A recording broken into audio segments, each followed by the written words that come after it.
If you are joining us now, we are live in Nairobi. We are at the Posta Pension Scheme AGM, where pensioners will be looking forward to the new objectives of the scheme stroke fund. Remember, the main objective of this retirement benefit scheme is to provide benefits to the members in terms of lump sum payments upon retirement, accumulated personal contribution upon departure, pension to retirees, pension to widows and widowers and children upon a member's death while in service or retirement. Right now, what you're seeing on your screen is the AGM just about to begin momentarily. As you can see, the venue has been socially distant, has been put with adherence of the COVID-19 restrictions just to make sure that everyone is safe. Pensioners can, of course, follow us live on our channel. And indeed, the function is just about to begin as we look forward to the program ahead of us today.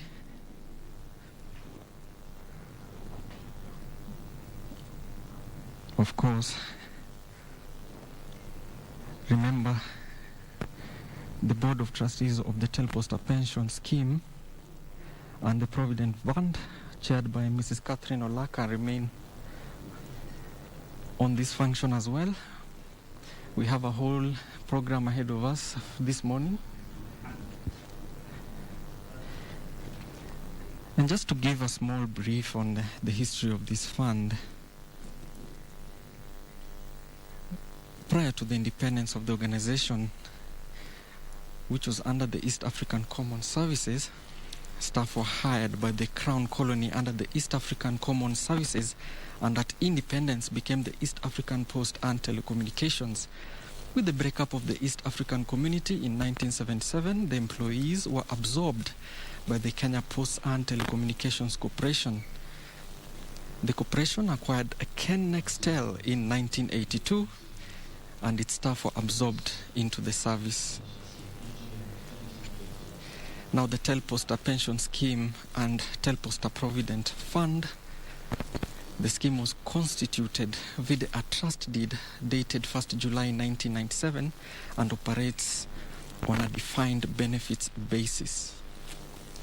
The Provident Fund was registered via the trust deed dated in 1st September 2001 and operates on a defined contribution basis.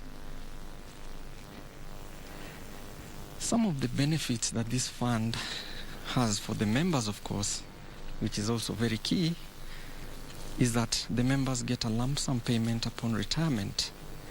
Also, they get accumulated personal contribution upon departure. And of course, the retirees get their pension, and pension to widows and widowers and children upon a member's death while in service or retirement.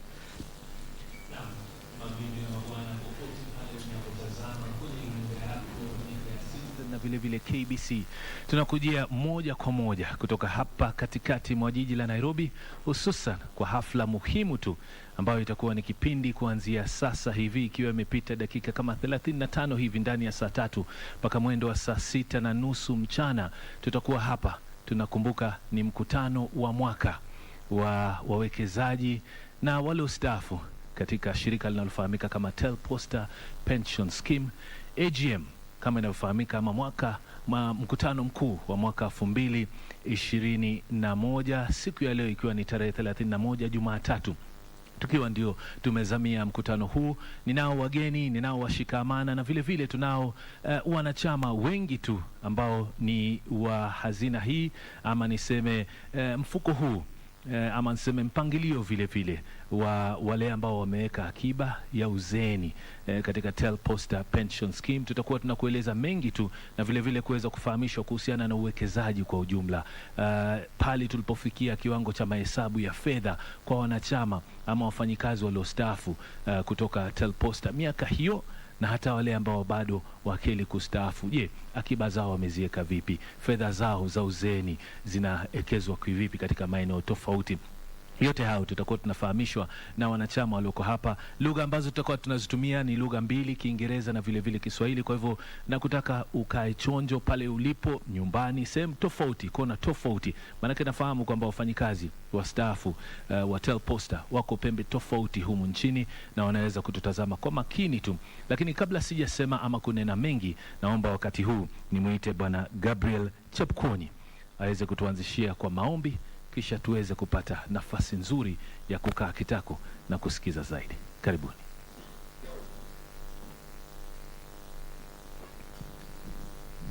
Thank you. Let us pray. Jehovah, we present ourselves before you this morning during this annual general meeting for our Posta pension scheme and Provident fund members. We thank you, Jehovah, for assembling us here. Members that are out there, various places, it's our prayer that you'll give us wisdom, strength, so that the conversations that we're going to have here, Jehovah, will go towards raising our pension scheme and fund to the next level. We thank you, Jehovah, for the bread of life. We cannot take it for granted. It's you who provides even the air that we breathe, that we do not see, Jehovah. We thank you. We thank you for the waters. We thank you for the food that you share us with on a daily basis. Jehovah, we also pray for our country. We pray for our leaders. We also pray for the peace that we are enjoying it. We cannot take it for granted, Jehovah. Jehovah, be with us as this meeting progresses. We have people worldwide in their homes, hospitals, who are suffering from various illnesses. It's a prayer, Jehovah, that you'll heal them. The pandemic that is ravaging the world, COVID-19, we have faith in you, Jehovah, that this thing has come to pass.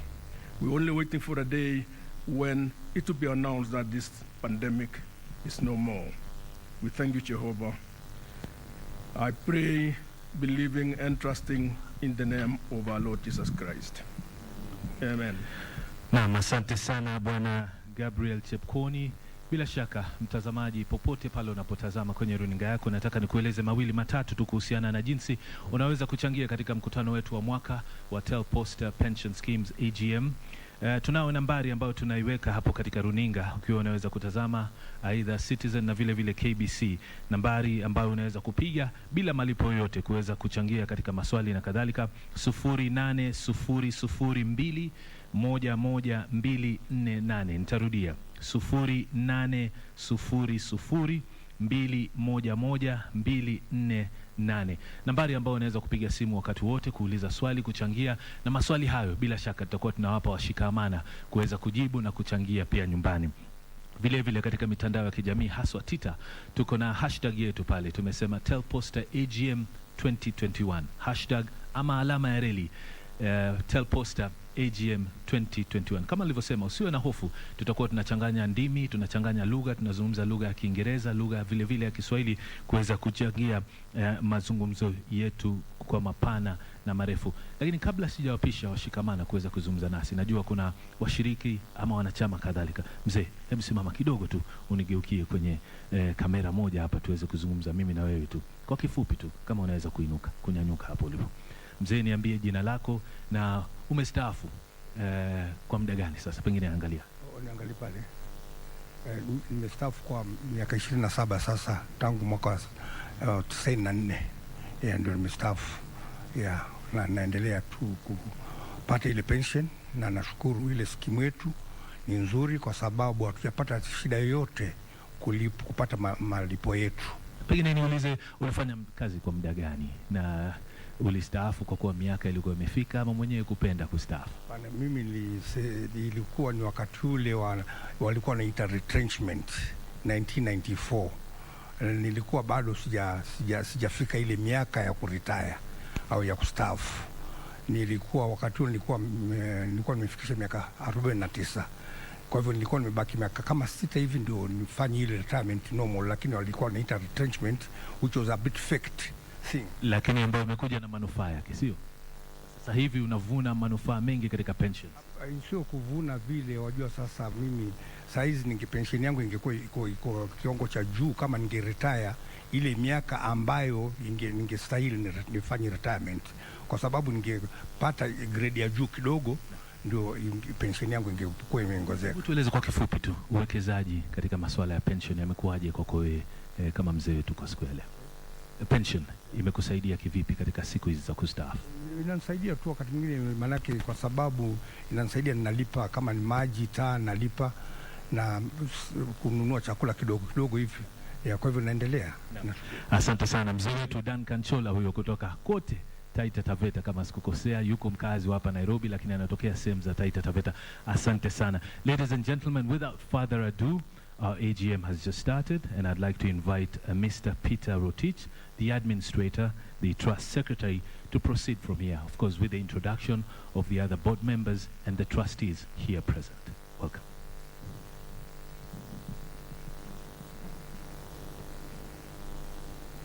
Good morning. We have with us our program, and we'll be having the opening remarks by the chair of the board, and thereafter we shall be having a confirmation of the minutes of the annual general meeting of 2019. If you may recall, our retirees, we never held our AGM last year. We shall thereafter move to report on Posta Pension Scheme and Provident Fund. After that, there will be presentation of the audited accounts for the pension scheme as well as the fund. Once we are through with that, we shall move to report on investments. And on the reports on investments, we shall be having our fund managers, we shall be having our custodian, we shall be having our actuary. Once we are through with that, we shall go to remuneration of trustees, and once we are done with the remuneration of trustees, we shall end with members' questions and answers. And as you are aware, our pensioners, wherever you are, our deferred members, you are still allowed to call in. We have a toll-free line scrolling on the television set. We would like to confirm that as at last evening we had received a number of questions, and our board members and service providers will be responding to those questions. At this juncture, allow me to call upon our chair of the board for the opening remarks. Welcome, Chair.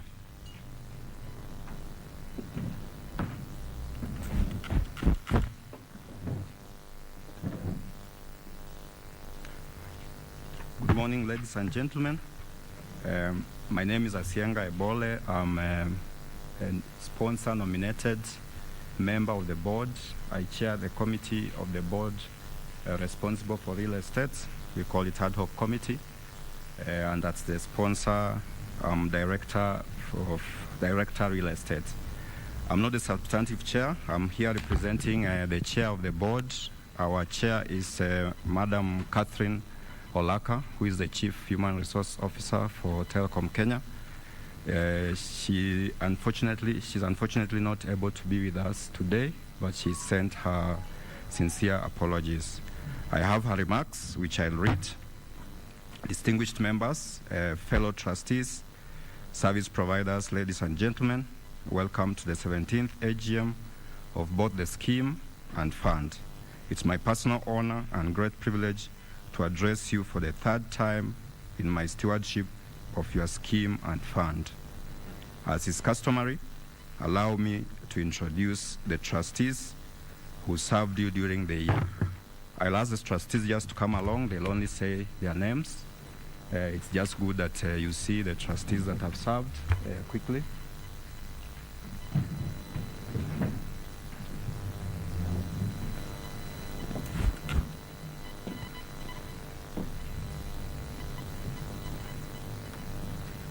Good morning, members. My name is Rachel Mwendia. I am a sponsor-nominated trustee and the chair of the Investment and Audit Committee. At Telcom Kenya, I am Head of Treasury. Thank you very much and karibu sana to the AGM.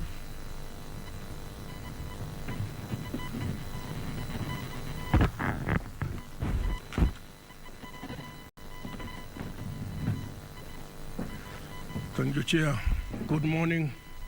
My name is Gabriel Kipkoech, member elected trustee. I do chair Administration, Compliance and Communications Committee. I'm doing my second term now as a member of the Board of Trustees. Hopefully, come June next year, I'll be retiring, inshallah. God bless.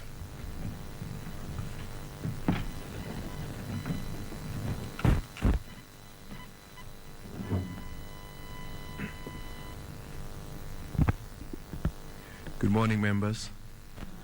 Good morning, all. My name is Julius Cheption.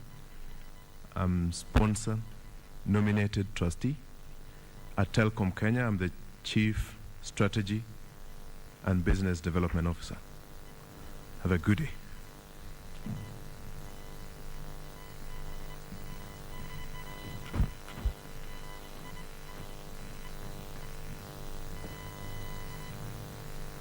Good morning, members. My names are Manuel Ndeleko Mwatibo. I'm a member elected trustee. I am doing my first session. That is, I was just elected some 2 years ago. And as a trustee, I belong to ad hoc committee, audit risk, and investment committees. Welcome to the podium.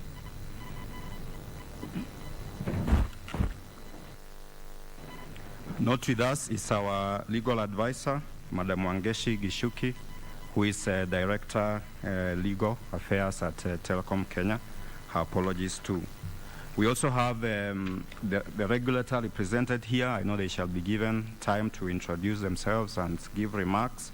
We have our fund managers, Old Mutual Asset Managers, Corp Trust Investment Services, and Gen Africa Asset Managers. Again, I think they are somewhere on the program. Our custodian, Kenya Commercial Bank. Actuary, Zamara Actuaries. I know they have a slot to give us a report. Our auditors, Deloitte and Touch, and Health, Wellness in Retirement Revenue Stream. Last but not least, I wish to greatly acknowledge the often unmentioned team, the Secretariat and staff of Posta Pension Scheme and Fund for their diligent service and commitment. The day-to-day work they carry out is no mean task, yet they continue in their service. This AGM has been convened in compliance with the regulation number 82K of the Retirement Benefits, Occupational Retirement Benefits Amendments, Regulations 2002. The regulation provides that the trustees shall convene an annual meeting of members to enable them raise any matters that relate to their scheme. Thus, the object of this AGM is to enable the trustees explain the activities of the scheme and enable members raise any relevant matters. This year's AGM is being held in strict compliance with the protocols that directed suspension of all mass gatherings or meetings of any nature, among other measures such as social distancing in the wake of the unprecedented COVID-19 pandemic. The regulator also directed retirement benefit schemes trustees through various communiques in 2020 to explore the use of technology to hold meetings through video conferencing and other alternative methods. This, therefore, is your day, our members. The trustees informed the members about this AGM, I know through various channels. There were letters mailed, there were notices in daily newspapers, there were emails, and there were SMSs that informed members of this meeting. Out of an abundance of caution, duty of care, being a responsible scheme and fund, and taking cognizance of the age profile of our membership, the 2020 AGM, which was to have been held physically, was postponed due to the COVID-19 pandemic, so we did not have our AGM last year. Members were informed about the postponement in April 2020. The board communicated to the members about its commitment to pay benefits as and when they fall due during this challenging period. And I think the board has tried never to fall back on that promise. Likewise, the election of elected or member-nominated trustees that was to have been held in 2020 was postponed due to the pandemic. In 2013, members participated for the first time in electing member-nominated trustees. And on 14th June 2021, which is next month, there will be elections of one member-nominated trustee. Procedure of electing member-nominated trustee shall be communicated to the members. The election will be conducted through use of mobile phones. We've continued to have some challenges. Investments in property assets is significantly higher than the statutory upper limit of property investments of 30%. These holdings continue to suppress overall returns on scheme yields. Investment yields from residential properties account for less than 1.2%, while Posta Towers, which is our major asset, accounts for 6 to 8% of our returns. Overall annual performance yields on other holdings accounted for the balance. So one single asset that gives us the highest yield is Posta Towers. As informed during the 2019 AGM, trustees resolved to have a total realignment of property holdings within a time scale of 2 to 3 years. And that's why we established the ad hoc committee. So the Board of Trustees forwarded to Retirement Benefits Authority a remedial action plan in January 2019, indicating the plan the board intends to undertake to bring down the holdings, because our holdings is about 70%. With the advice of an appointed fund manager, amid review of strategic plan in December 2020 and commitments in place, the trustees are progressing with a view of reducing. Not in compliance with the scheme's investment policy statement shall be deemed to contravene Section 38 of the Retirement Benefits Act. In effect, the directive by RBA explicitly identifies responsibilities of various parties with regard to scheme investments and with a particular focus on property investment.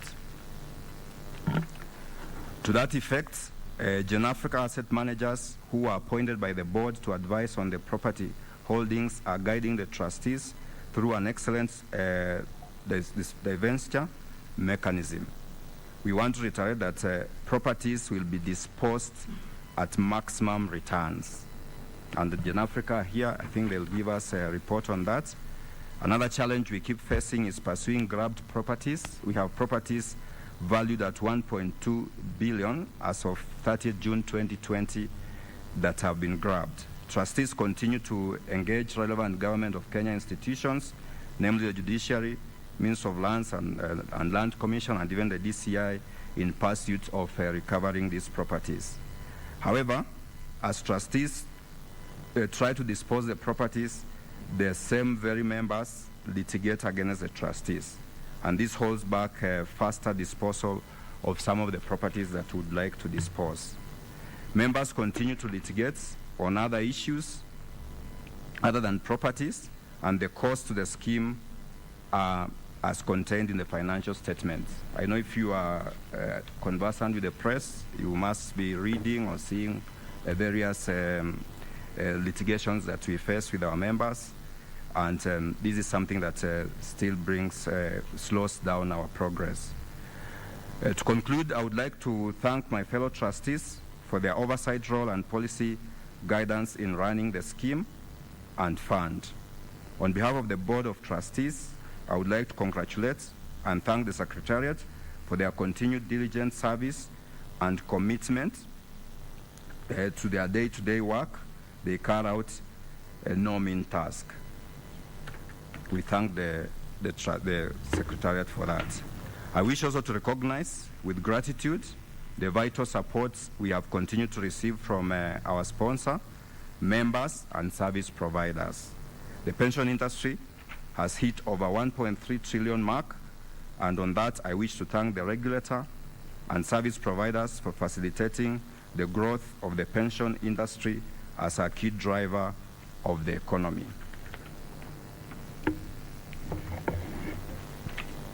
And a final conclusion, one of our serving trustees who joined the scheme as a board member in June 2014 is retiring after having diligently served for 2 consecutive terms of 3 years each. Unfortunately, he wasn't here to introduce himself, and I think we didn't introduce him. Mr. John Peter Ongijo has served us for 2 consecutive terms, and he was not able to be with us here today, but he's retiring. We wish him a happy and prosperous retirement. And expect that the presentations to be done today shall prompt a good deal of interest from the members, and that this AGM shall be both interesting and informative. Thank you very much.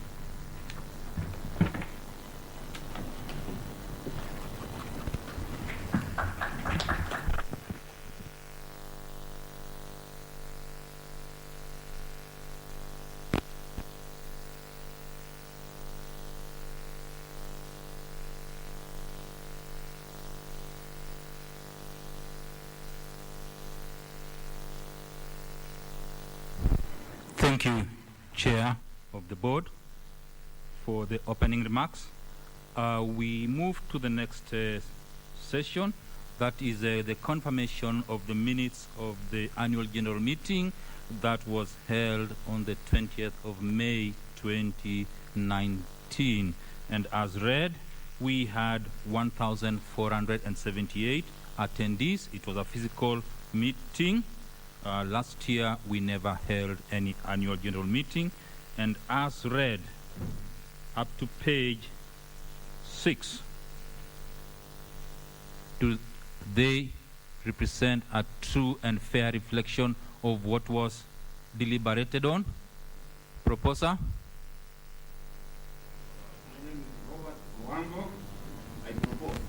Thank you. Seconds?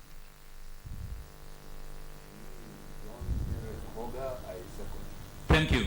Thank you.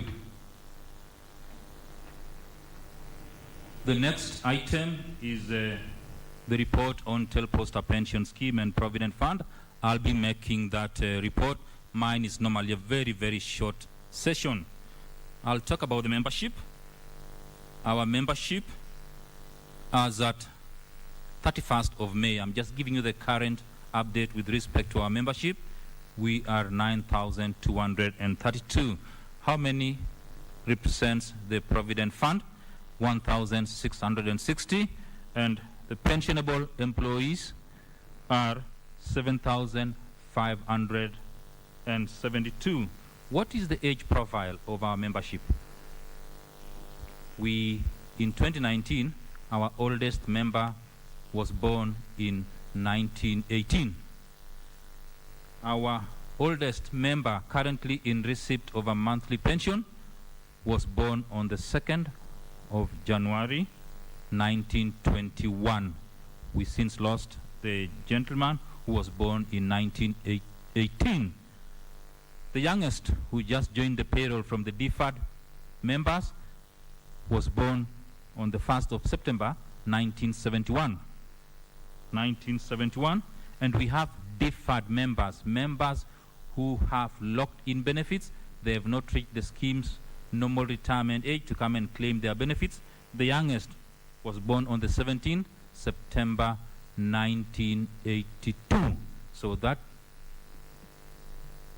member, PF 89280, is waiting to reach the scheme's retirement age to come and collect the benefits. Every year, our members, we encourage you that please update your nomination of beneficiary forms. There were members, as at this AGM, there are still some members who have not updated their nomination of beneficiary forms. Those are 330. I encourage you members to update those forms.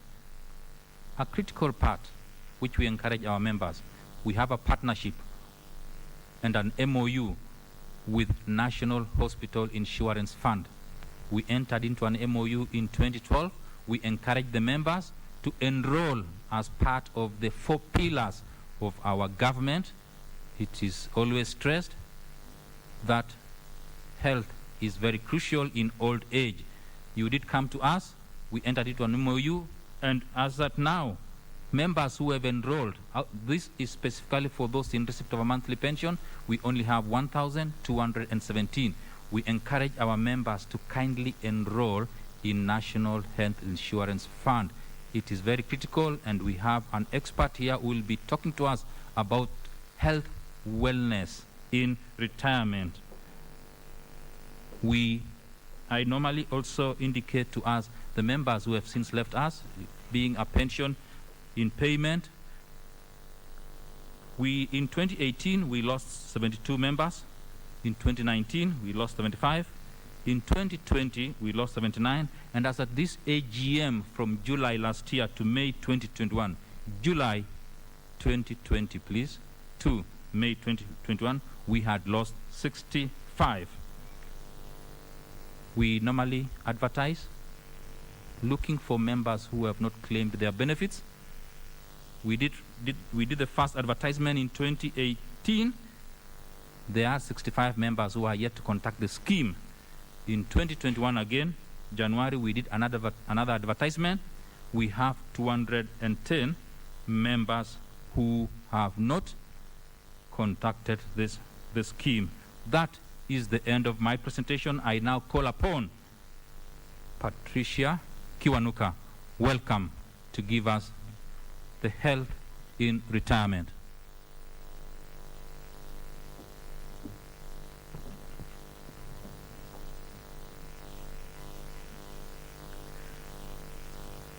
Habari za asubuhi. Jina langu ni Patricia Kiwanuka na nimefurahi sana Peter na wane trustees kwa invitation ya kuja hapa.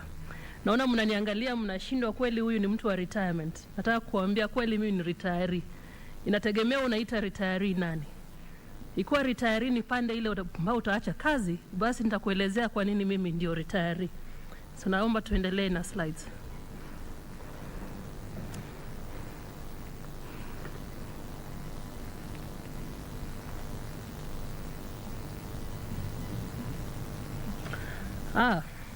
Asante. Sasa hii ndio maisha yangu na ni vizuri muitazame pale kwenye slides. Wakati unazaliwa, unajipanga siku ile utaenda kazi, unaanza kwenda shule, unaenda kazini. Unapata Peter akiongea alisema mambo ya watu wenye wako deferred. Watu wako deferred ni kama mimi. Umetoka penye ile kazi ulikuwa umeandikwa, umeajiriwa, umefanya ile kazi na umeacha mambo yako ya pension pale nyuma. So kati yangu pale 25 mpaka 40 nilikuwa nafanya kazi kwenye kampuni. Wakati nilifika 40 nimekuwa sasa mimi kama retiree ama deferred member. Niko hapa nje najitegemea kwa kazi yangu mimi mwenyewe. Pale ukifika age 60 ndio nasikia watu wanasema sasa wanaenda retirement.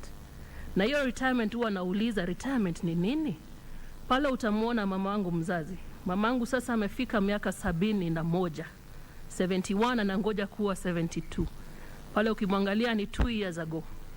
Na unaona anatabasamu kabisa. Na pale mwisho ule ndio Shosho. Shosho alikufa akiwa miaka 96. Na ukisikia hapa nasikia sasa ule mwenzangu ule alikufa na miaka 103. Sasa retirement yangu ni kutoka age 40 na nikiulizwa na Mungu nasema namalizia retirement at 120. Sasa death certain, retirement certain. Mambo ile tutakuuliza aje wewe mwenyewe.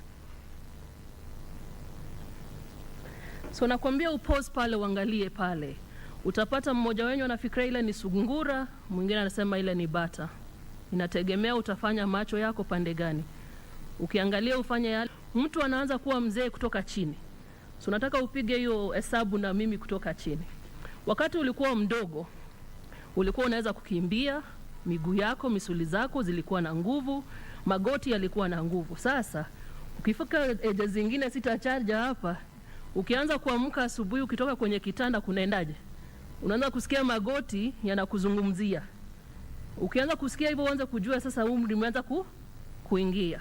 So ni vizuri ujiangalia, ukianza kuangalia aging yako, anza na chini. Na ndio naambia watu miguu zangu nafurahia sana. Zikinipeleka pale nje kukimbia ama kutembea, najua bado niko na ile afya, lakini uzee itaanza chini. Utaanza kuisikia kwa miguu kama umekuwa mzee, kwa magoti, na itaendelea kupanda juu kwenye paja.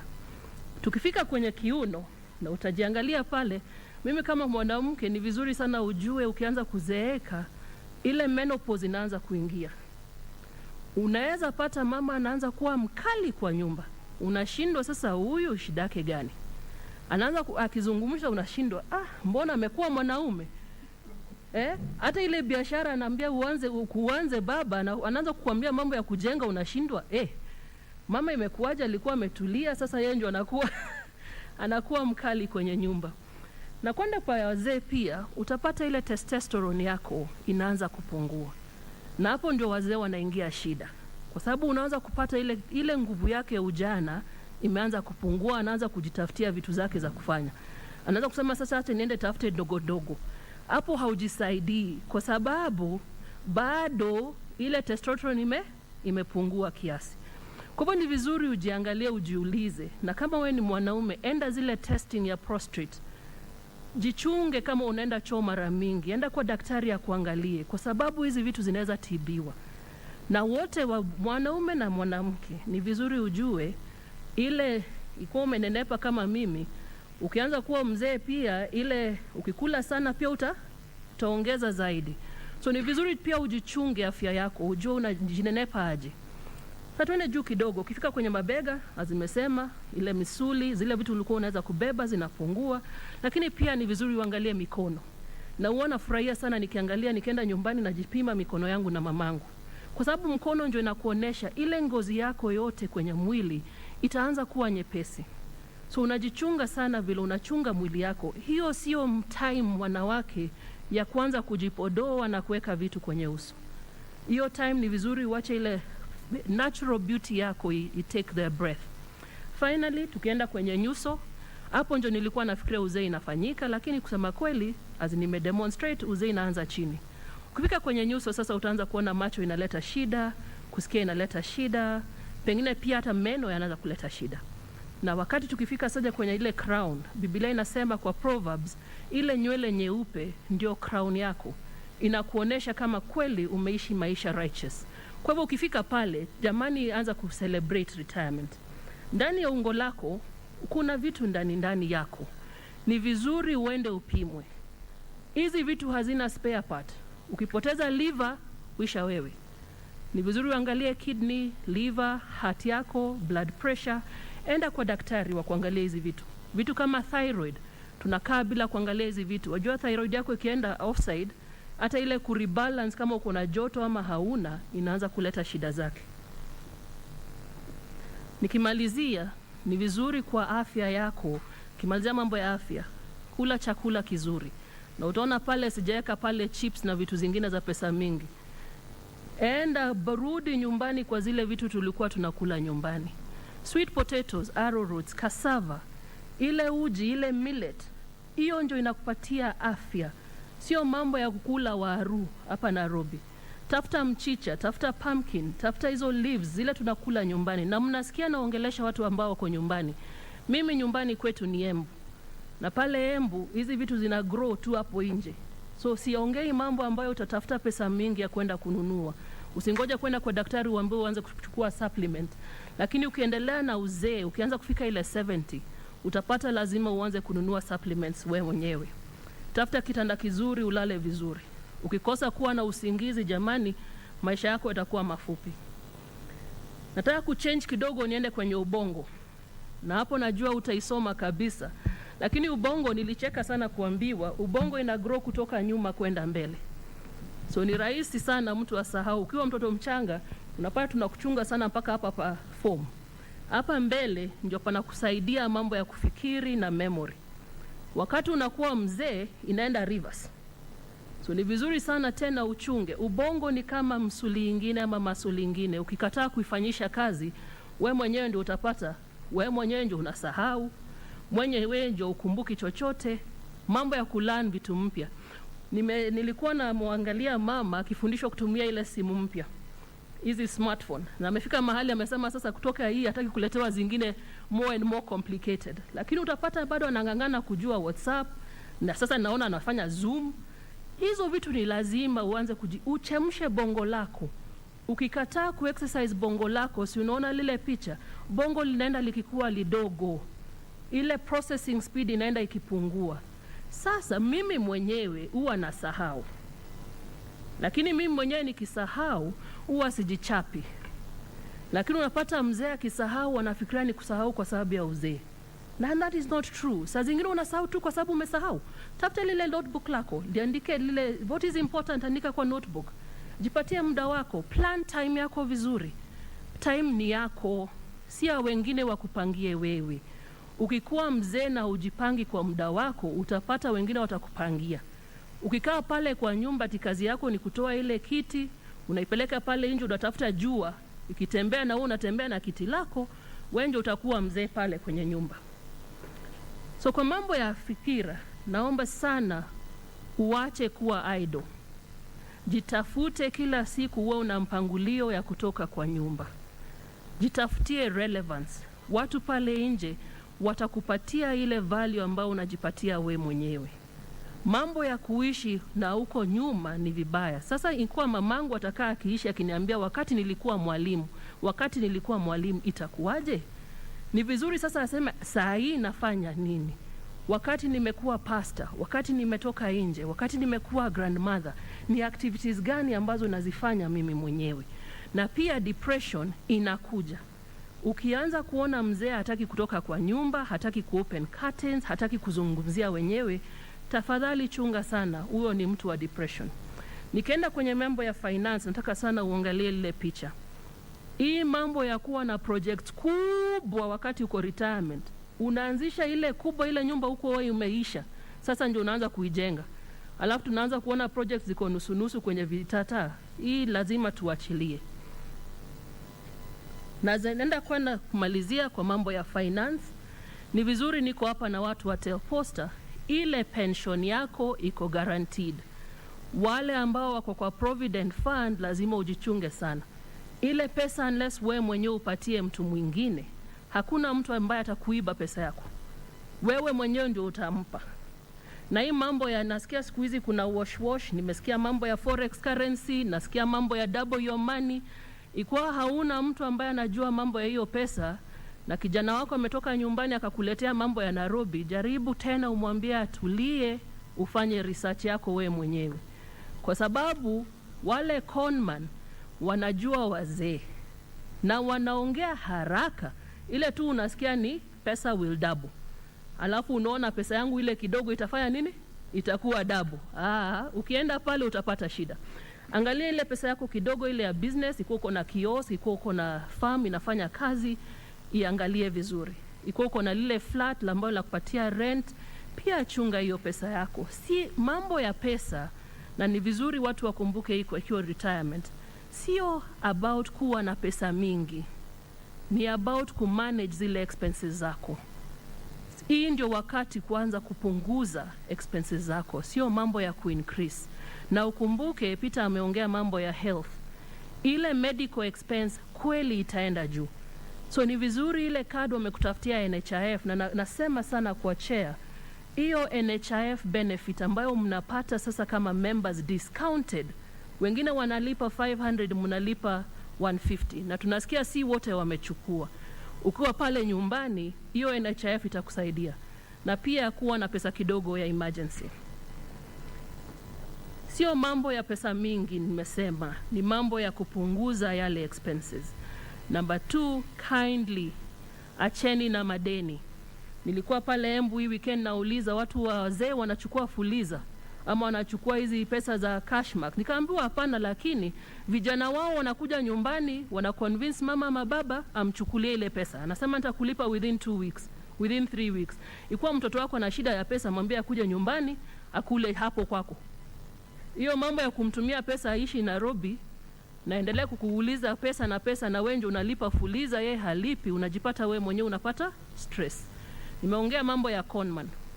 Ikiwa ina sound very good, if the deal is very good, please leave it alone. Wewe mwenye uko retirement, kumbuka tumesema unataka kuishi mpaka miaka ngapi? Ukiwa kama mimi 120.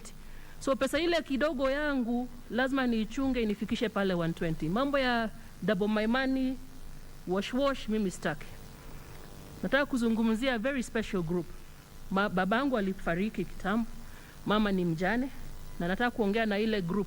Wakati unaenda retirement na ulikuwa na bibi yako ama mzee alikuwa pale, ule anaweza pata either ugonjwa ama akafa.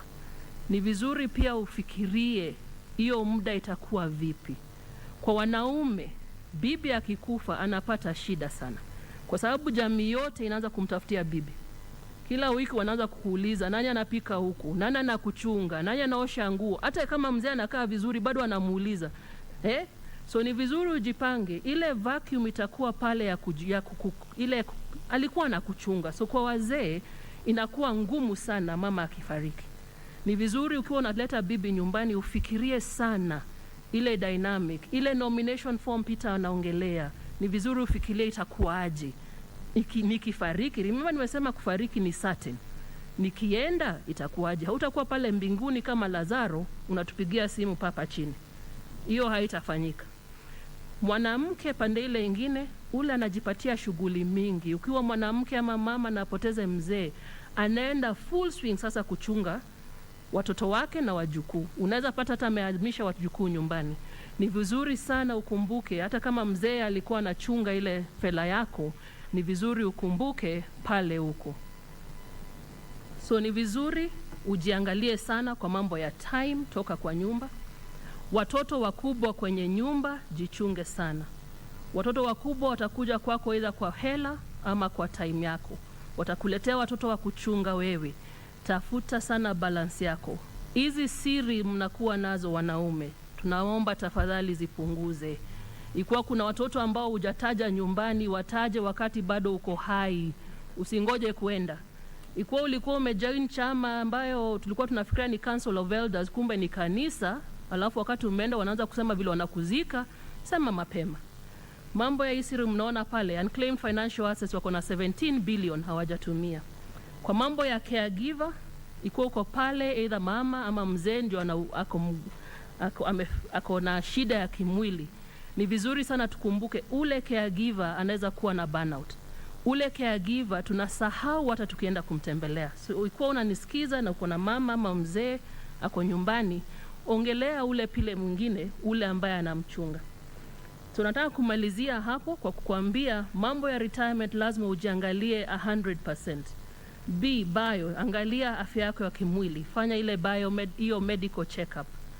Psychology, angalia mental yako pale huko, avoid depression. Social, kuwa na marafiki, toka kwenye nyumba, usiwe retirement wewe peke yako. Sisemi mwende mkishikana mikono wewe na mama. Nasema acha mzee ende aongee na wazee wenzake. Acha mama ende kwa lile fellowship. Mkikuja nyumbani mtakuwa na kitu ya kuzungumzia. Na finally kumbuka mambo ya Mungu. Whatever you do hapa chini tutaondoka. So ni vizuri sana ukumbuke kupatiana. Retirement yako inatakiwa kuwa kama hawa. Huyo ndio Mandela ukimwangalia wakati alitoka mpaka ile wakati alikufa akiwa over 90.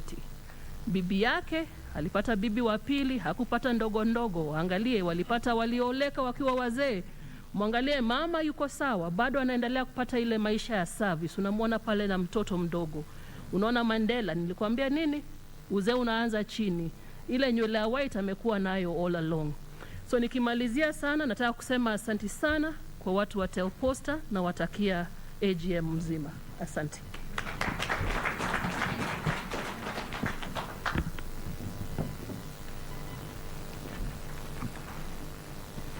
Thank you, Patricia.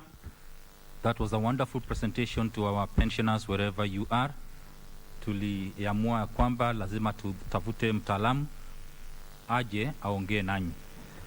At this juncture, allow me now to call upon our auditors to present to us the report on the financial statement for the year 2019-2020. Welcome.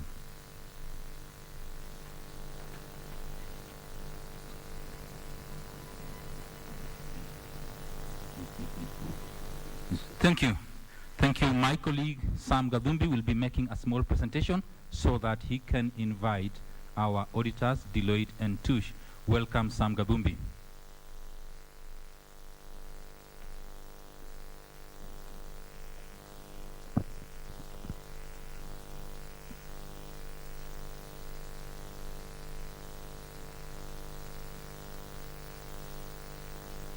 staff wote na our board of trustees. Good morning. Mine will be very short, and I will be sharing our thought on presentation of the accounts with our auditors, Deloitte and Touch, represented today by Teresa Wachira.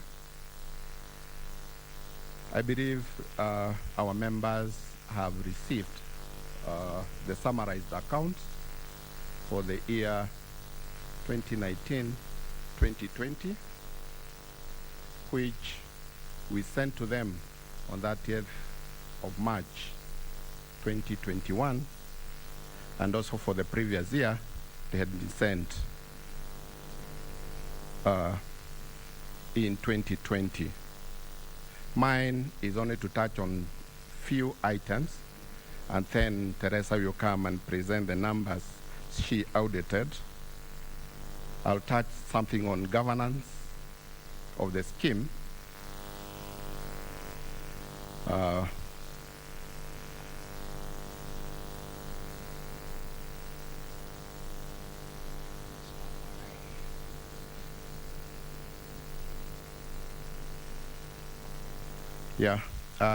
In our accounts, which are also on the website, we have the corporate information showing the trustees who are in the board in the year 2019-2020. I don't think I need to go through that because there is no much change. The trustees you are seeing here.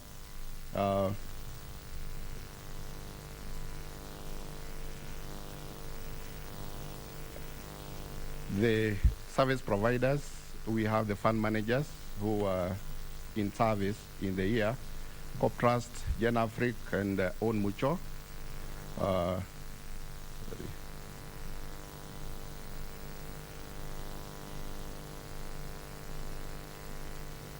The custodian and bankers, Kenya Commercial Bank. The actuary was Amara Actuaries and Administrators, Consultants. I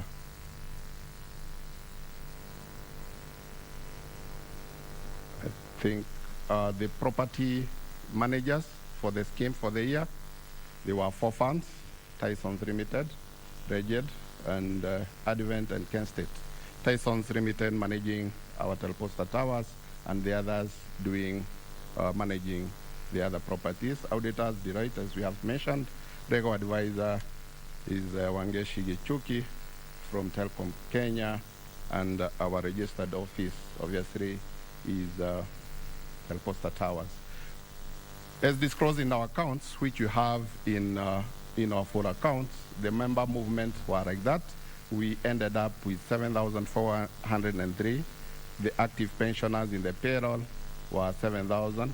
The defined members were 320. Those were the active defined members. So in that year, you can see defined members. We had leavers during the year, moving from 135 in the previous year, and we moved 89 in the year. And I believe that will be reflected in the accounts. You see the deduction in number, the amounts which was paid to members in terms of ransom due to that reduction in number of leavers during the year for the defined members. In terms of investments, which we had for the scheme, we had 11 billion in the category of properties, which you can see they were 73% of our total portfolio. Treasury bonds, 2.6 billion. Quoted equities, 1.2 billion, and all the way adding up to 15.7 billion Kenya shillings. And that is the position as a close of 30th of June. But it is worth noting, like for the scheme, I was just looking at the history of the scheme. And from 1999, we started the scheme at a fund of 6.5 billion. In 2014, we jumped to 14.5 billion. And from 2015 to date, we have not gone below the 15 billion shilling mark. So at least, as Patricia has said, you can see hakuna furiza kwa scheme. These are solid investments. Hakuna kufuriza ndio tulipe our members. We have solid investments. So our members, they rest assured that we will continue to pay them their benefits as they fall due. In terms of meetings held and the trustees and their participation in the scheme, on the running of the scheme, you find that we had 3 meetings, that is for the full board in the year, and our trustees, as listed, they attended all the 3 meetings. Remember last year, from March, we had this COVID coming in, therefore there was a bit of delay in terms of the meetings which we had held. Therefore, we had to reorganize ourselves and have the meetings going on through the virtual facility.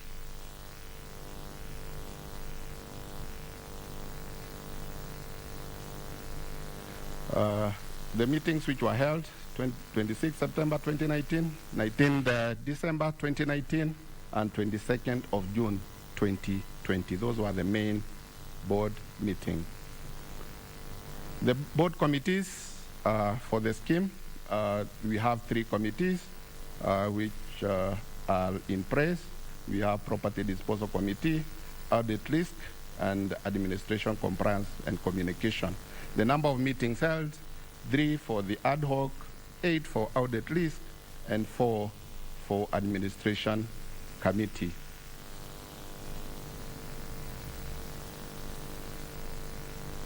For those meetings, the main board and the committee meetings, the trustees, we pay them allowances amounting to 1.4 million, and that was gross because our trustees, they are good citizens and they pay tax. Therefore, that was a gross, so they paid tax out of that, and I believe that when we'll be making the returns by June, they will reflect whatever we deducted from their payment, and they will make sure that they reflect it in their returns to Kenya Revenue Authority. I think that is what I wanted to put across to our members, and we believe that all the documentation, if you require the documentation as far as the accounts are concerned, they are there at the website. And if you come also to the office, it's a regulation that we are supposed to give you those accounts, and you go through them, and you'll be able to get all the details regarding to the finances of the scheme. And I believe they are well explained, and we were able to do the accounts despite the challenges of last year. We were able to file our accounts, which the regulator will confirm that we were able to file our accounts by 30th of September as per the requirement, and we also paid the required levy by end of October 2020. Thank you very much. I think I take this opportunity to invite Teresa of Deloitte to come and tell the members that she went through the numbers and her opinion. Thank you very much.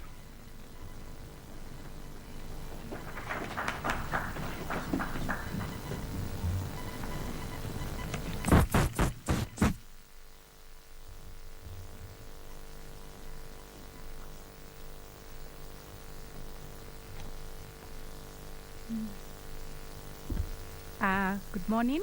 The Chair of the Board of Trustees, the Board of Trustees, the Trust Secretary, management, service providers, and members, good morning.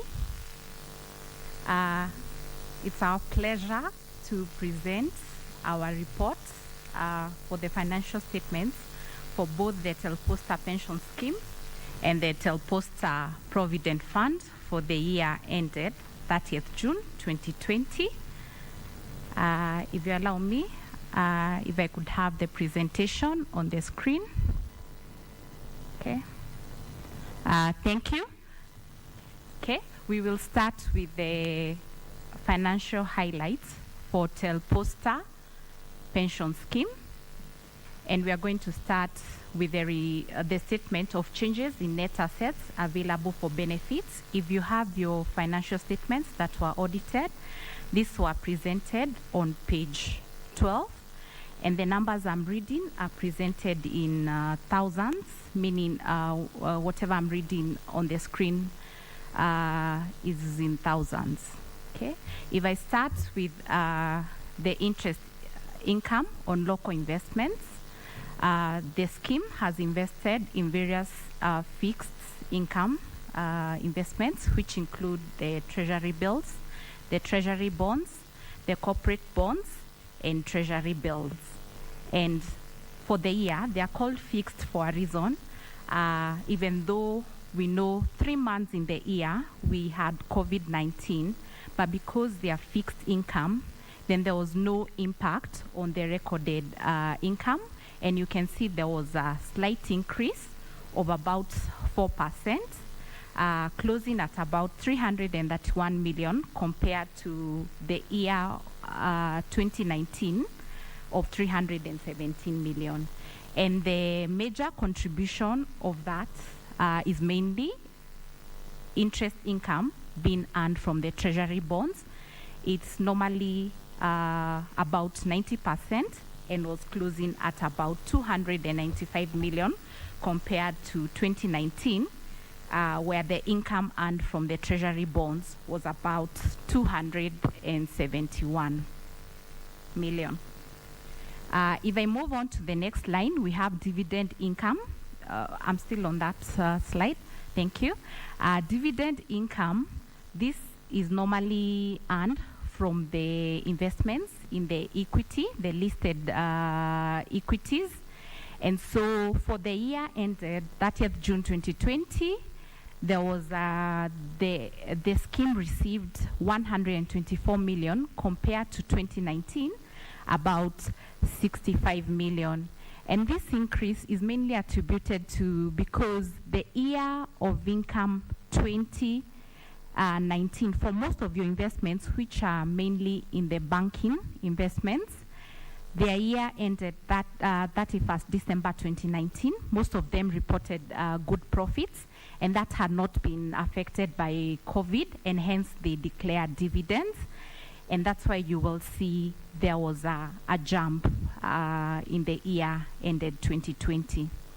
The next line is the fair valuation for the investment properties.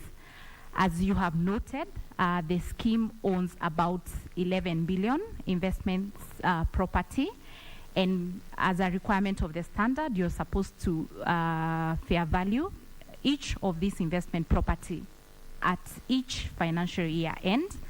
And you will notice there was a recorded loss of about 38,200 compared to the prior period, about 11 million. And this loss was mainly attributed to the investment in the residential properties. And because of COVID, this valuation was being done as of 30th June 2020. Hence, the COVID, the market had started reflecting what was happening, and there was a loss. And for the main investment in the Posta Tower, you will notice there was no gain or loss because of the fact that the market is getting affected by COVID. Well, the good thing about the towers, most of the tenants are government related. And what you will notice, most people were shying off from taking more office spaces, and that is reflected in the financial statements. Gain on disposal of investment in equities, there was a small gain of about 3 million compared to last year, 687. And now we have a change in fair value of quoted equities, meaning this is the valuation of the listed, of the quoted investments in the Nairobi Stock Exchange. And again, as we've said, As of 30th June 2020, we were already 3 months into COVID, and hence the market has to reflect that change. And that's why you are seeing a loss of about 134 million compared to last year, a loss of 251. If I just mention just a few contributors of those stocks that had some losses, we have investments in Bamburi shares losing about 43 million. We have investments in East African Breweries Limited. There are a recorded loss of about 12 million. We have investments in Equity Bank Holdings Limited, a loss of about 24 million. And then we also have investment in KCB Group PLC, and we had a loss of about 18 million, and Kengen of about 12 million. In fact, the only stock that was recording some positivity was Safaricom. Okay, then if I move on to the next line, we have change in fair value of treasury bonds. The treasury bonds are also traded in the Nairobi Stock Exchange market, and hence we also reflect the value as at 30th June 2020. Again, because of COVID, you will notice then the most investments, people were trying to shy away from other investments and trying to invest more in the, we call them risk-free investments, such as treasury bonds and treasury bills. And you will notice for the scheme, they purchased about 505 million treasury bonds and only liquidated about 352 million. And hence, when you have an increased demand, most likely you're buying the bonds at a premium, and hence, when come at year end, you will then have to reflect the fair value change, which was a loss. Okay, if I move on to the other income line for the scheme, we have rental income remaining fairly constant for 2020, closing at about 566 million, and 2019 about 550 million. The main contributor again being rental income being earned from the Posta towers, and the residential income contributing the remainder. So no major change there, again because of the reason I gave. Okay, other income just closed at 334,000 compared to last year 1.4 million, a small change. Then if we now look at the expenses, we have investment management expenses closing about 6.8 million compared to last year about 12.6 million. And the change here is just because the fund management expenses are reflective of the fund. So if the fund is growing, again, the expenses will grow, but it was just a slight movement. The property expenses closing at about 35 million compared to last year, 59.5 million. And this change is because one of the expenses that is usually reflected for property expenses are service charge expenses, and these are not being accrued because it's supposed to be based on an audited service charge reports.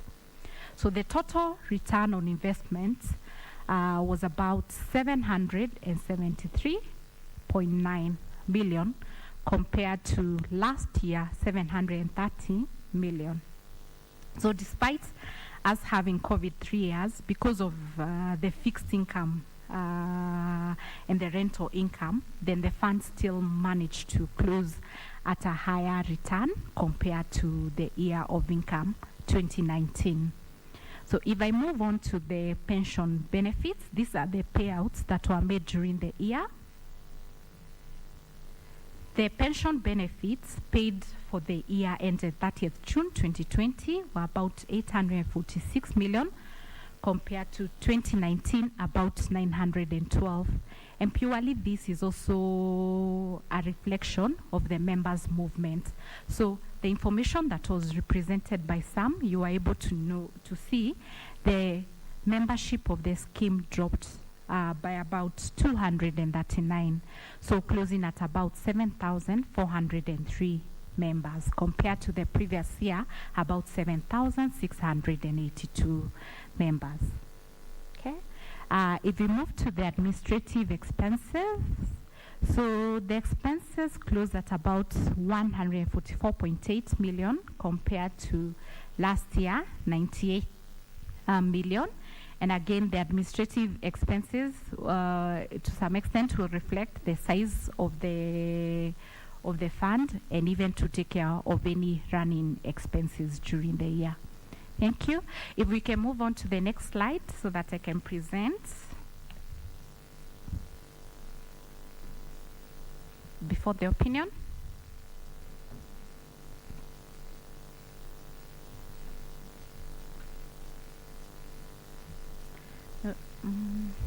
Okay, just go back to the previous slide for the scheme. This is a fund.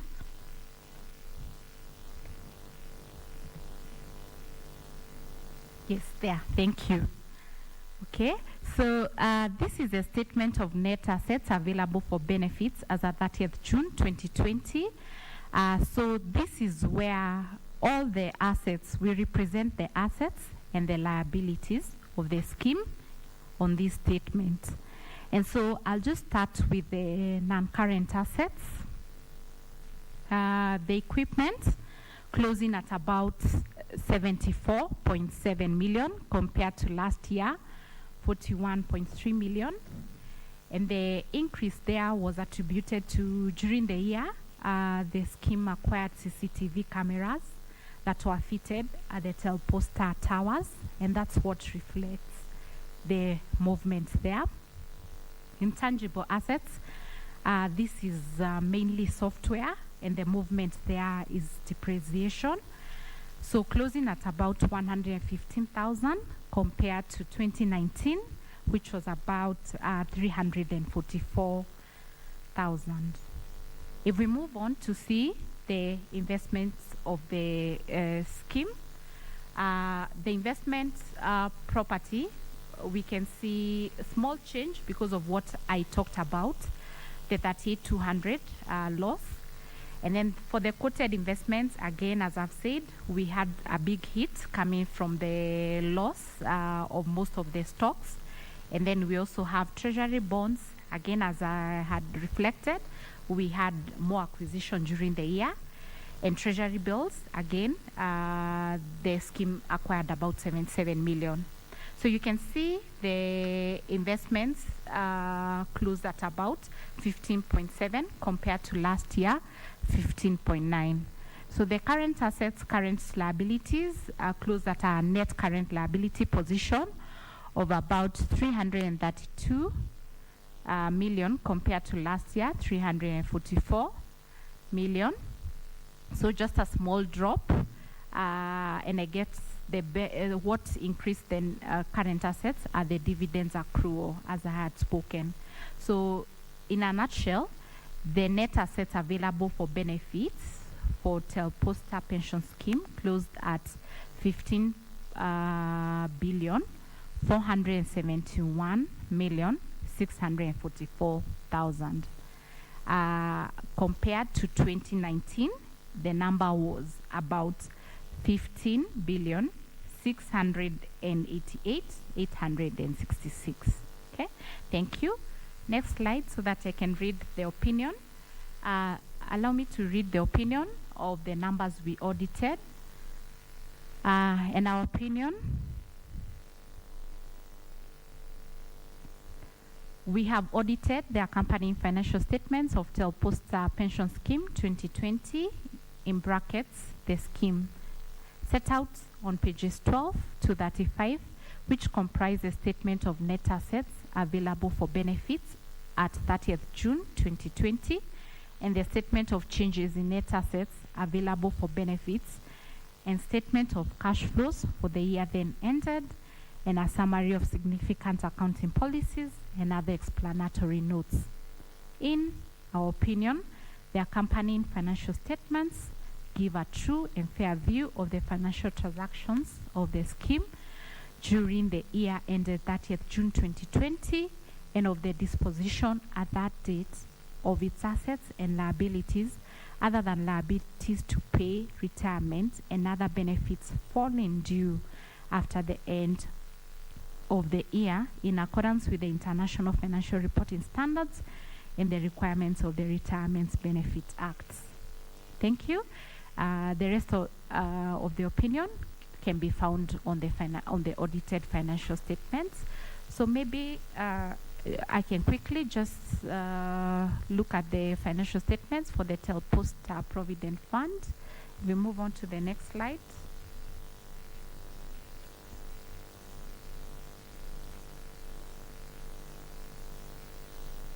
Okay, the Posta Provident Fund, the financial highlights are represented, and again, you will notice the main movements are a reflection of what we have seen under the pension scheme. So again, the investment income still recording a high amount because of the fixed income investments, and 90% of that coming from treasury bonds.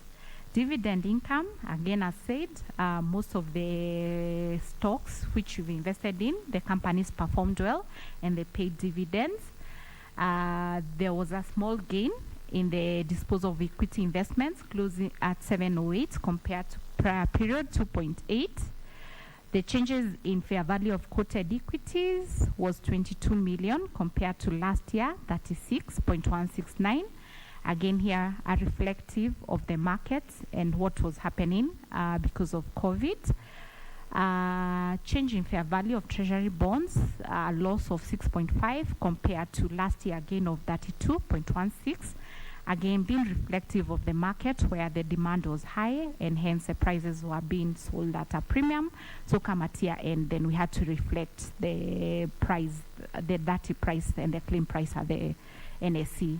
So the total return on investments closed at 85.412 compared to last year, 98.861. If you look at other income, 21,000 compared to last year, 143,000. Administrative expenses, 4.6 million compared to last year, 4.6. So barely no movement there. Pension benefits net charge closing at 33 million compared to last year 11 million. So you will notice a lot of the deferred members in 2019 were being paid in 2020, and also most of the benefits in 2020 were also paid in 2020. And when we move to the next statement, you'll be able to see whatever was being unpaid also moved because of that payout. If we could move to the next slide. Again, the investments of the Provident Fund are mainly held in equities, closing at 209 compared to 21 million. The loss being reflected because of the activity of the markets. We have treasury bonds against the fund went for more bonds, investment in bonds compared to other kind of investments. Corporate bonds, most of them matured and only one remained at year end for NCBA. Treasury bills, there was an increase because the fund purchased more treasury bills, closing at 30.8 compared to 11.4. And so if I look at the total current assets, closing at 138 million compared to 169.5 million. The current liabilities, the movement again has only been impacted by the payouts I was talking about, the 33 million. So the net assets available for benefits closed at, for the Provident Fund, closed at 841 million compared to last year, 794 million. Okay, thank you. If we could just go to the next slide where I read our opinion. Okay, so the report on the audit of financial statements of Posta Provident Fund, it's a qualified opinion. We have audited the financial statements of Posta Provident Fund, in bracket the fund, set out on page 10 to 26, which comprise a statement of net assets available for benefits as of 30th June 2020, and the statement of changes in net assets available for benefits and the statement of cash flows for the year then ended, and a summary of significant accounting policies and other explanatory notes. In our opinion, except for the effects of any adjustments that might have been determined to be necessary, had we been able to satisfy ourselves on the matter referred to in the basis of qualified opinion paragraph below, the financial statements give a true and fair view of the disposition of the fund's assets and liabilities as at 30th June 2020, and of its financial transactions and cash flows for the year then ended in accordance with the International Financial Reporting Standards, IFRS, and the requirements of the Kenyan Retirement Benefits Act. Chair, if you allow me, I will stop there. The rest of the opinion is also reflected on the audited financial statements. Thank you.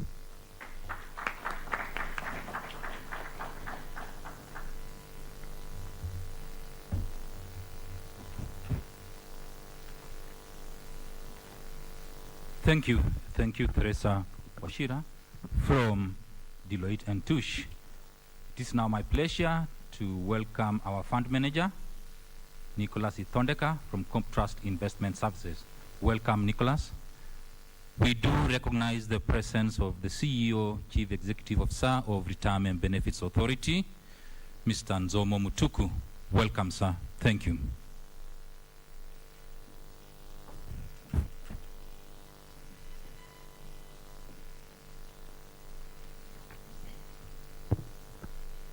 Our chief guest today, CEO of Retirement Benefits Authority, Mr. Nzomo Mutuku, chairperson of the fund, board of trustees, scheme members.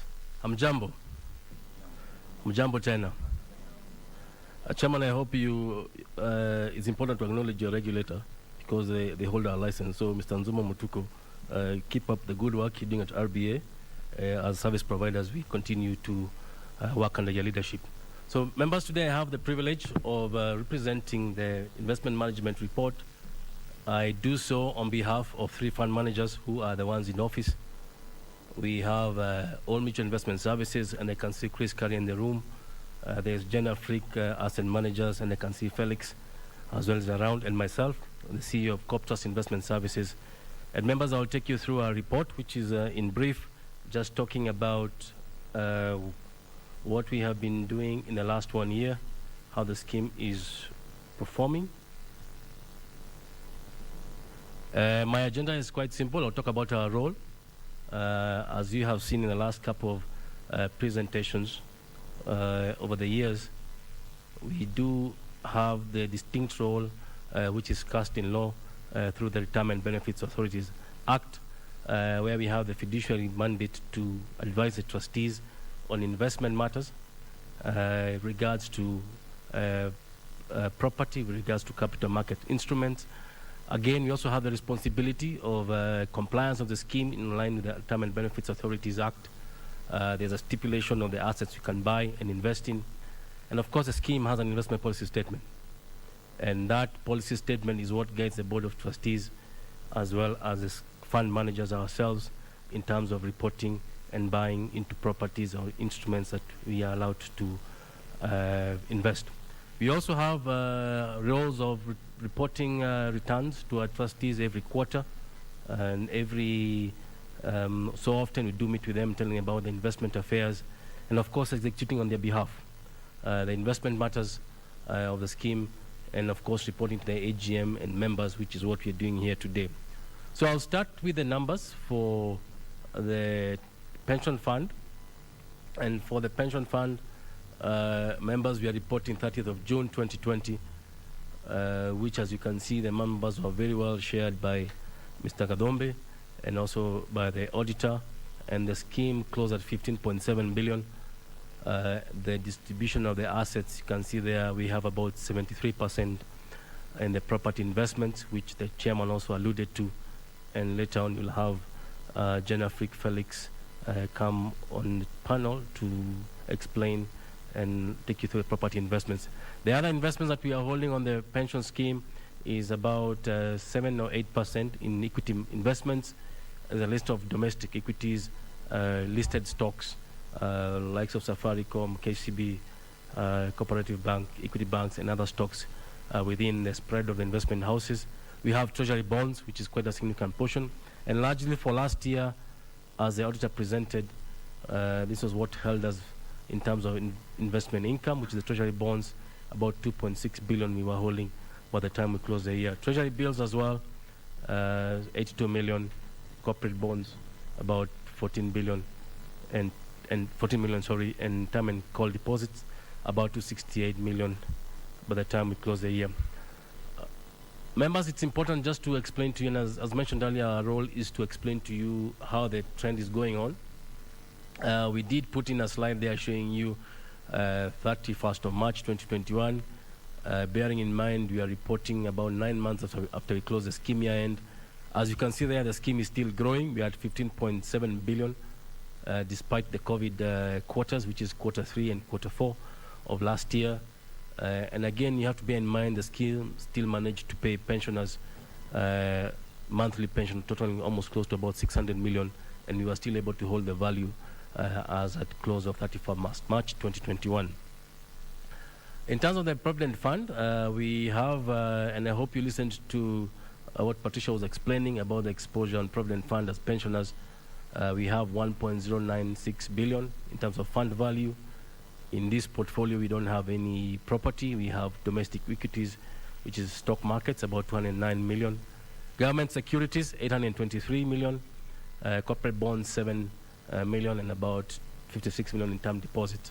Fast forward 9 months later, after close of the AGM or the scheme year end, sorry, you'll see it's still growing there, 1.132 billion. And the distribution, as you can see there, term deposits 60 million, with government securities 813 million and 258 in domestic equities.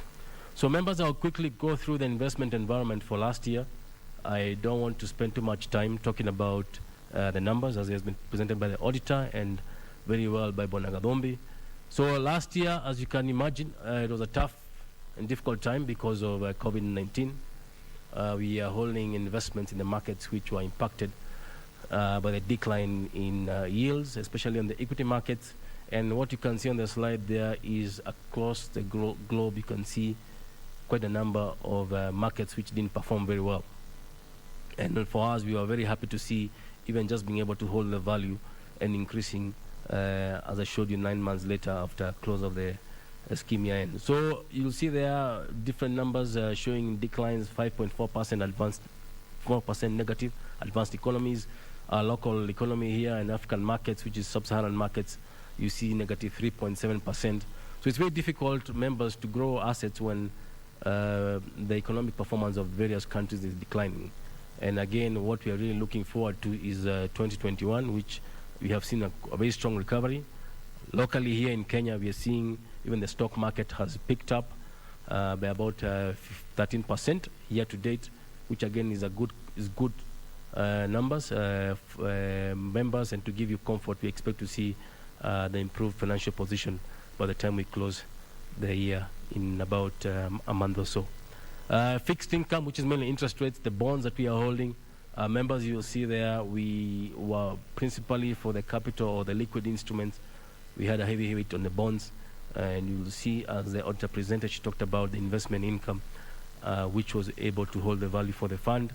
We had different movements of interest rates in the period, but largely said, members, this was very positive for 2020, and in 2021 as well, is still displaying the same atmosphere with some element of the bond yields going up, which as for your fund managers and the trustees, you should be able to weather and go through quite well.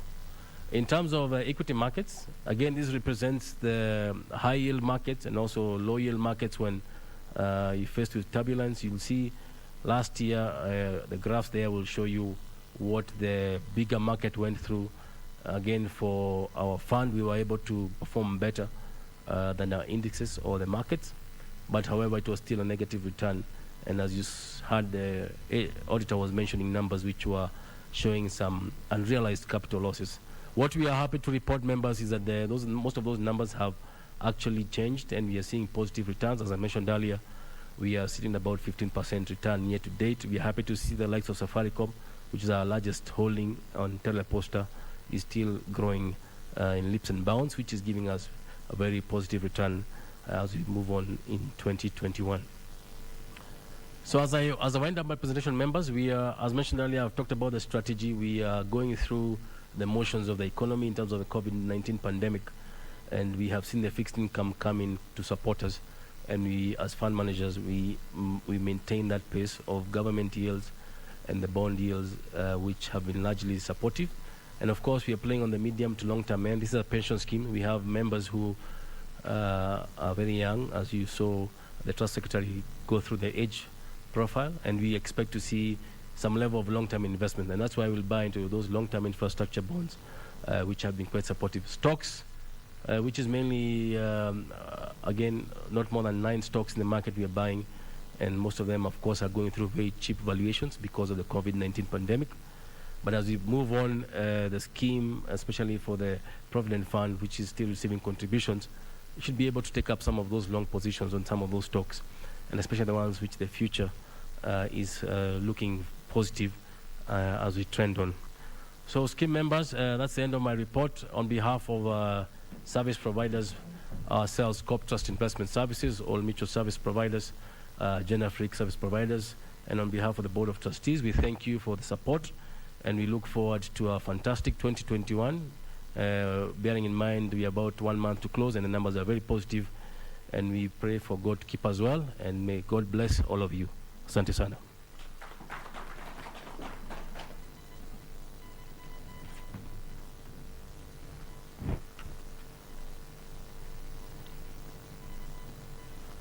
Thank you, Nicholas Itondeka from Corp Trust Investment Services. It's now the turn of our fund manager, responsible for advising the trustees with respect to the holdings in properties, Felix Maloba from Gen Africa. Welcome, sir.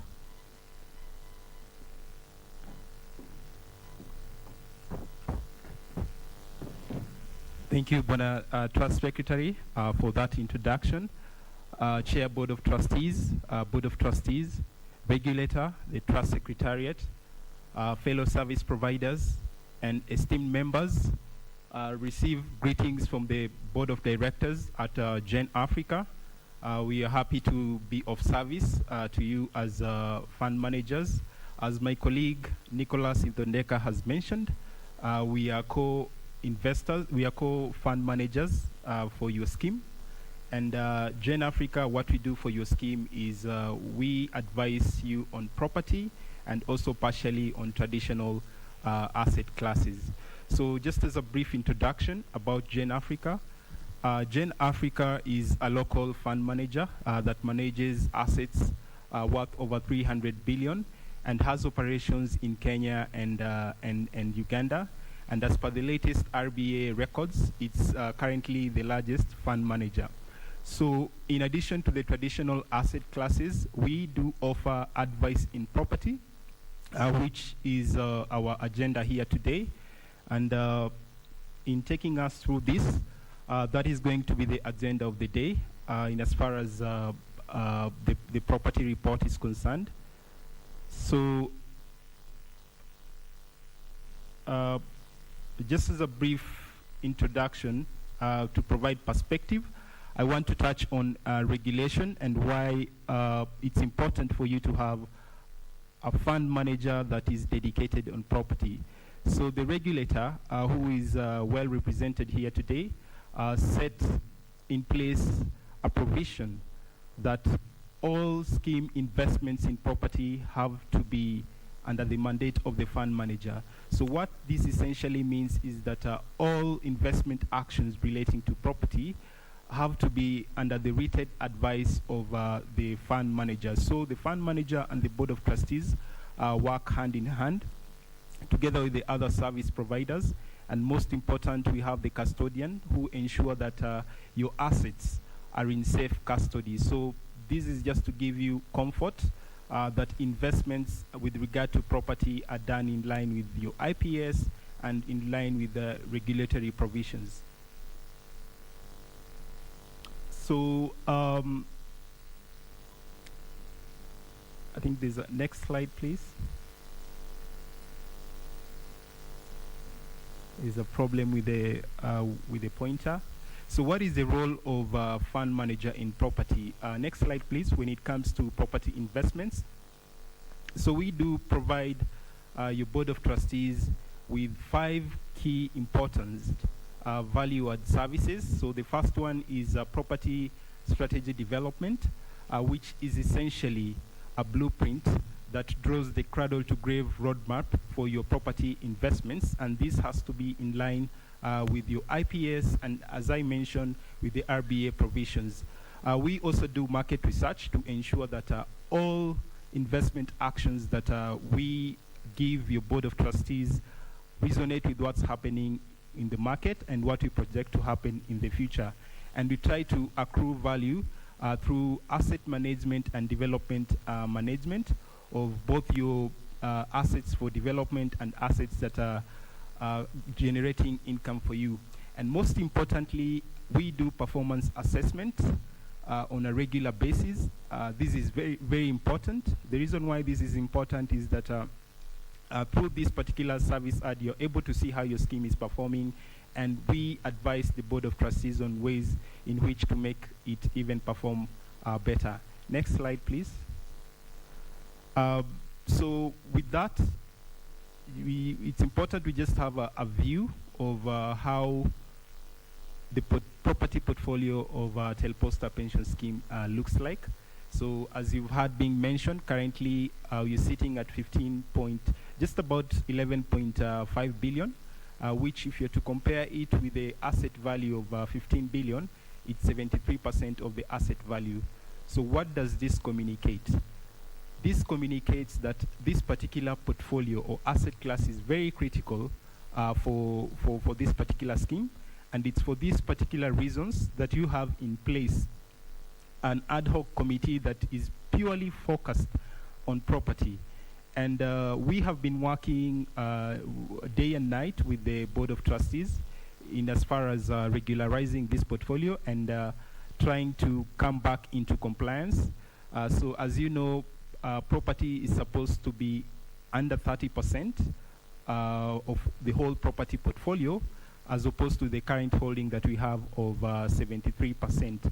And it's for this reason that we have been working with the board of trustees in coming up with strategy initiatives to not only come into compliance, but come so in a manner that makes commercial sense to the scheme from a return perspective, and also from a liquidity perspective. So if you look at the strategy initiatives that we are planning to put in place, just to give you color of some of the things that we have been working in the background with the board of trustees. In the next slide, you'll see that key amongst them is reducing the property holding. Now, when I showed you the split of your property portfolio, you saw that it comprises 73% of the whole property portfolio, and of this property portfolio, Posta Tower has the lion's share. And from the previous presenters, what has been coming out clearly is that Posta is the crown jewel. Essentially, it's the golden goose that lays the eggs. But having said that, all our strategy initiatives to coming back into compliance will rotate around monetizing this asset. So what I mean by this is trying to dispose of it at a price that makes sense. So that is something that we have been working together with both that and other assets that we feel are low-hanging fruits that we can be able to exit at a good consideration, so that you as a member, when you're coming to get your benefits or any liquidity needs that you need that are obligated of the scheme, you're able to get this without any issues. So we'll get this money and get to invest them in assets that you can easily cash out. The scheme can easily distribute you in form of cash. The other thing that we have been doing is trying to optimize the current portfolio that we have, that the scheme has, in as far as investments are concerned. And you saw that aside from Posta, the scheme has other residential development straddled across the country. So we are working together with the Board of Trustees and service providers to ensure that maximum rental revenue is able to be achieved from these assets. And most importantly, you realize that about 10% of the property portfolio has litigation. And this is a very serious thing that has been top of mind for the Board of Trustees and the ad hoc committee in resolving. And I'm happy to announce that I know all of you know that in January last year, the Board of Trustees were able to win one of the cases of the assets worth 600 million. And just to give you some hope that that 10% is going to go down, is that there is a ruling on assets of around 800 million that is anticipated to be made this coming November.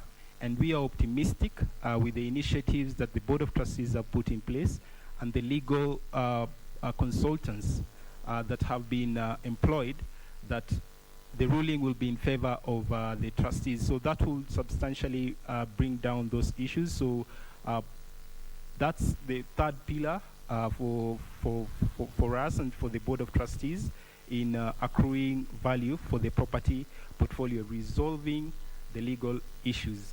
And finally, and most importantly, is just as I'd mentioned, the issue of optimizing your assets. So what I mean by that is that not only are we ensuring that the assets are able to generate revenues that are high, but also try to minimize on the expenses. And with that, Chair and Board of Trustees, I'd like to end my presentation and welcome the next presenter. Thank you.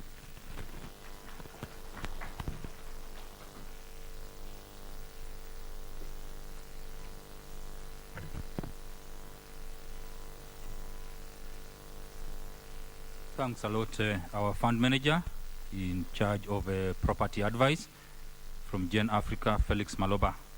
It is now the turn of our custodian, Kenya Commercial Bank Custody Services, Florence Duba. Welcome, Madam.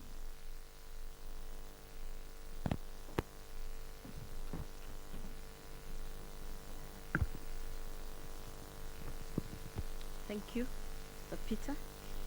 As Chief Guest, CEO, Retirement Benefits Authority, the Board of Trustees, members of the Posta Pension Scheme and Posta Provident Fund, fellow service providers, good morning.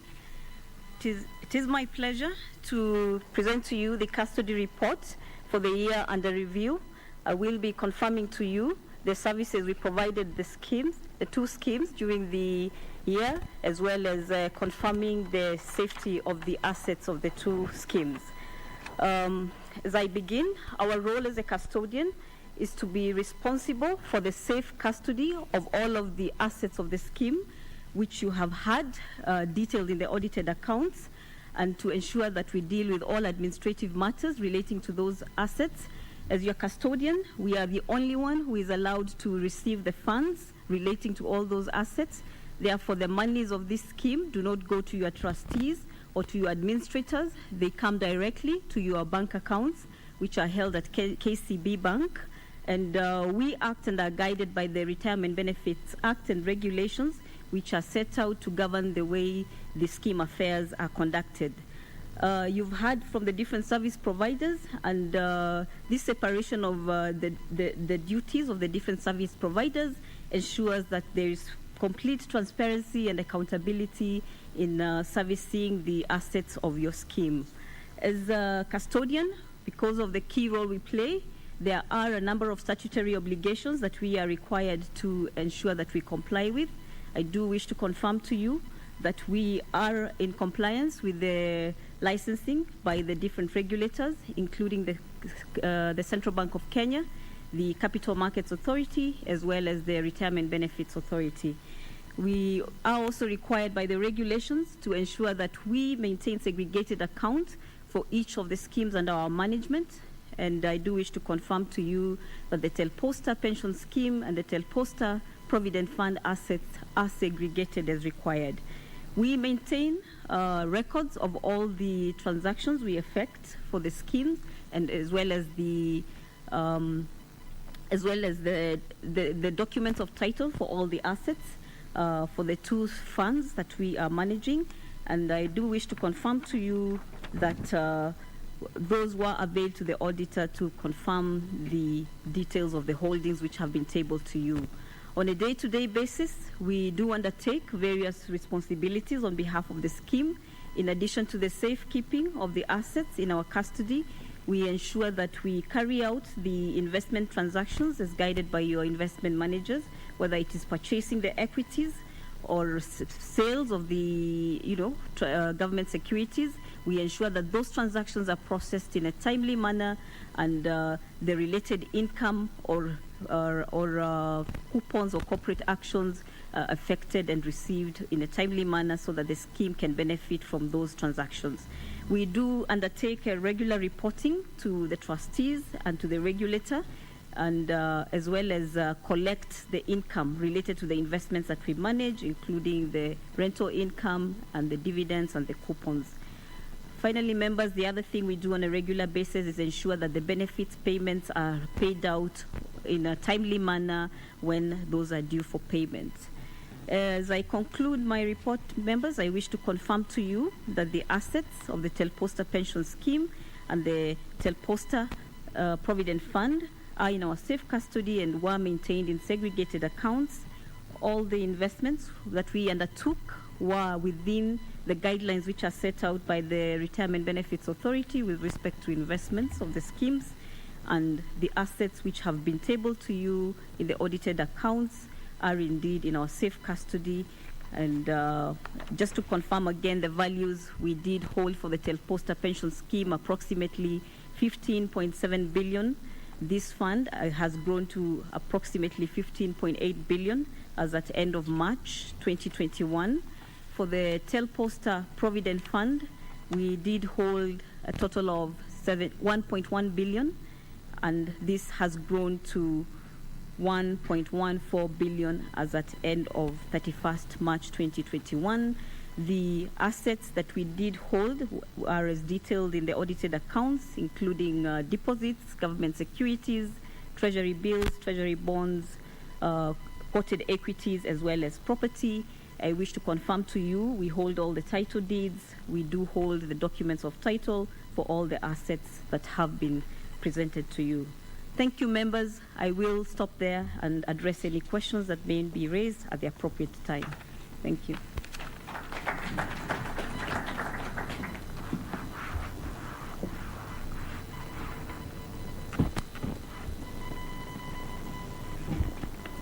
Thank you, Florence Duba from KCB Custody Services.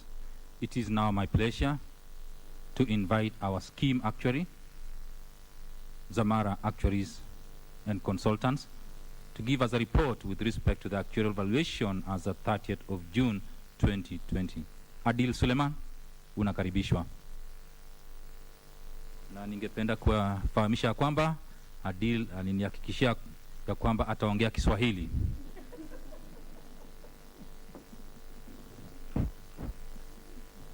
If only Peter, my Swahili was that good, but sadly it isn't. Good morning, trustees, RBA. Good morning, members, and delighted to be here. My name is Adil Suleiman. I'm here representing Zamara, your scheme actuaries. I'll take you through a quick presentation on the valuation we just recently completed as at 30th June 2020. Next slide, please. One more. Okay, so I'll tell you a little bit about my role as the actuary, what we do for the scheme, what services we provide, and then I'll tell you a bit about the actuarial valuation.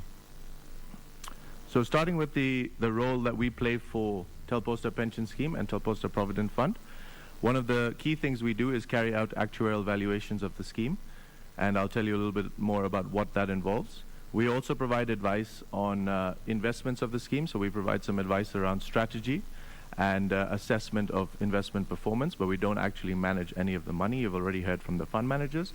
We also give you advice on individual benefit calculations when members are leaving the scheme or retiring, and we also provide some miscellaneous advice, for example, costings of pension increases. So moving on to the valuation, why do we perform an actuarial valuation? It's effectively a financial health check, and my role as the actuary is to check on the financial health of the scheme. So we are assessing the funding level of the scheme to ensure that the assets we have are more than sufficient to pay out all the promises we have made to the various members of the scheme. It's also a legal requirement, so this is something that we have to do. The RBA requires a valuation to be done at least once every 3 years, and we need to fulfill that requirement, as well as the requirements of the Income Tax Act. And then the other part that we cover in the valuation is to look at what changes can be made to the benefits, whether any improvements can be made, depending on the financial health of the scheme. What are the benefits that are paid to you as a member of the scheme? You're entitled to a pension, which is payable for your lifetime. When you retire, you have an option to commute up to 1/3 of your pension. Commutation is effectively sacrificing some of your monthly pension in exchange for a single lump sum which you take when you retire. As part of the redesign of the scheme that happened in 2007 during privatization of Telcom, some changes were made, including providing pensioners with a guaranteed increase of 3% per annum. So for those of you who have retired, you will know that every year you get an adjustment to your pension of 3%. For those who have not yet retired, those who are deferred and basically have not yet reached retirement age, the pension is revalued at 4% per year up to the date you retire. And once a member passes on, the pension will continue to be paid for 5 years to their beneficiaries. Looking at the membership of the scheme, this is the first key part we look at when we do the valuation, because of course we're trying to assess what is the value of each member's benefit entitlement. So we need to know the membership of the scheme, what their pension entitlements are, or what they will receive when they eventually retire. So we start with the data, and the table on the slide will give you a summary of the data we've used. You can see the pensioner number has dropped slightly from 6,838 to 6,741. However, the total pensions in pay has increased to just under 780 million shillings per annum. That's for main members who have retired. We then have dependents, so these are beneficiaries of deceased members. There are 419 members, dependents, as at 30th June 2020, and they're receiving just under 51.5 million shillings per annum. The deferred members, these are members who are not yet of retirement age, but will eventually retire. There are now 541 compared to 915 3 years ago, so you can see many of them have retired. And the total pensions payable to them when they eventually retire as of 30th June 2020, the total value is just under 122 million. There are also some other small groups of members. There are former KCCT staff who still have benefits retained in the scheme, as well as a small group of members whose status is in limbo, and we're working with the sponsor to tidy that up. Now, I think I can skip this slide. You've already heard from your managers and heard a lot about the assets. This slide here as well, there's nothing really new here to note. I think the key thing to note here is the concentration of assets in property, which again you've heard already today from other presenters. So you can see that Posta alone makes up about 42% of our assets, and in total our properties well over 70%. This is a regulatory concern because the law says we cannot have more than 30% of our assets in properties. But beyond just the regulations, it's also a concern for us because of the liquidity needs. At the end of the day, we need to pay members every month, and therefore we need to make sure we have sufficient cash on hand, and it's not simply looking at the assets. If you look at the table on the next slide, this shows you how the assets have moved in the last 3 years. So we started 3 years ago at 15.8 billion. We are now at just under 15.7 billion. We've effectively earned income on our assets of about 3 billion over the 3 years, but we've paid out a total of 3.2 billion over that same period. The bulk of that, of course, is benefits paid, which is about 2.9 billion, and then our expenses of about 350 million. Now, once we've looked at the assets and the membership data, we then have to make certain assumptions when we do the actuarial valuation, because of course each member is entitled to a pension. We need to make an assessment of how much that pension will be, when they will start receiving it, and how long they will be paid for, because remember, it's paid for your lifetime. So there's a variety of assumptions we make around there.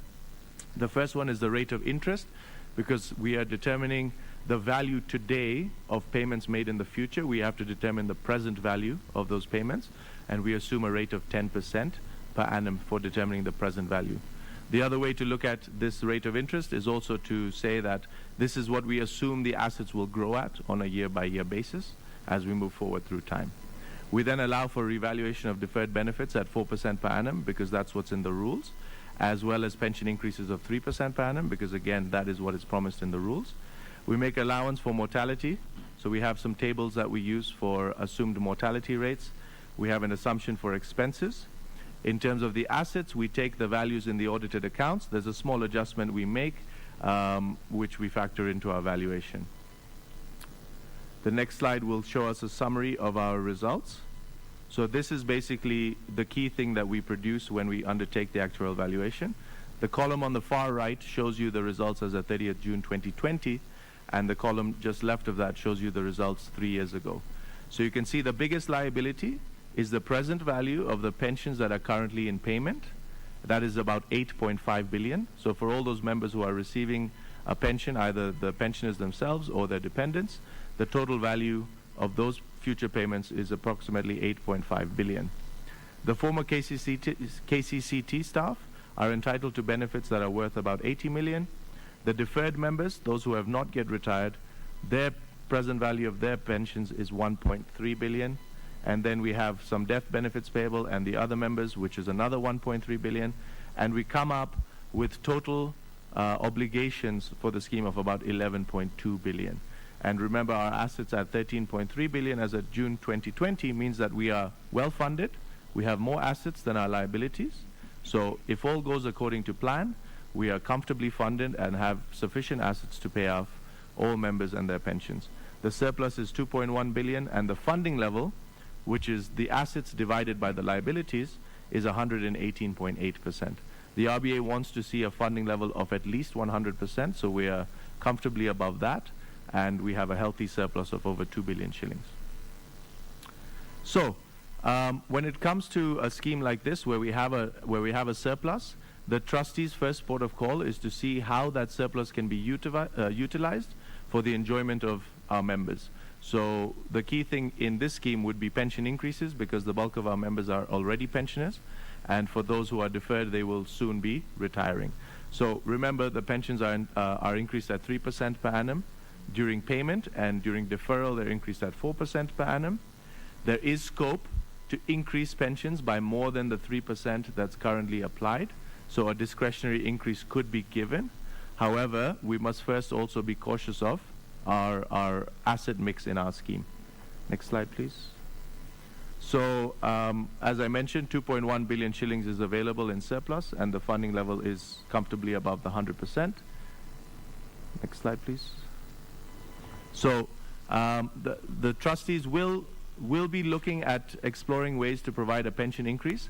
However, we have cautioned them that as much as we want to give an increase, we must be very careful to first ensure that we realign our property portfolio. You heard from Felix, who presented on the strategy around property.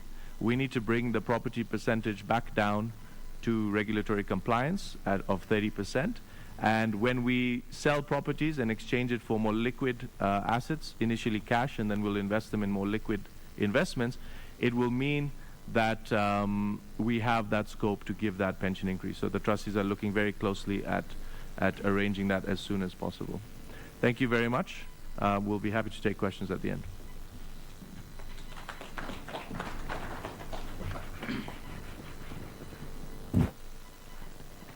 Thank you, Adil.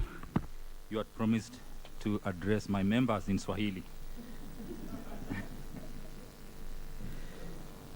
We are moving well. Pensioners, continue ringing us. Our toll-free line is open. We continue receiving your questions. We will respond to them at the question and answer session. Allow me now to call upon our trustee to take us through remuneration of trustees. It's one of the statutory requirements. Welcome, Manuel Ndeleko.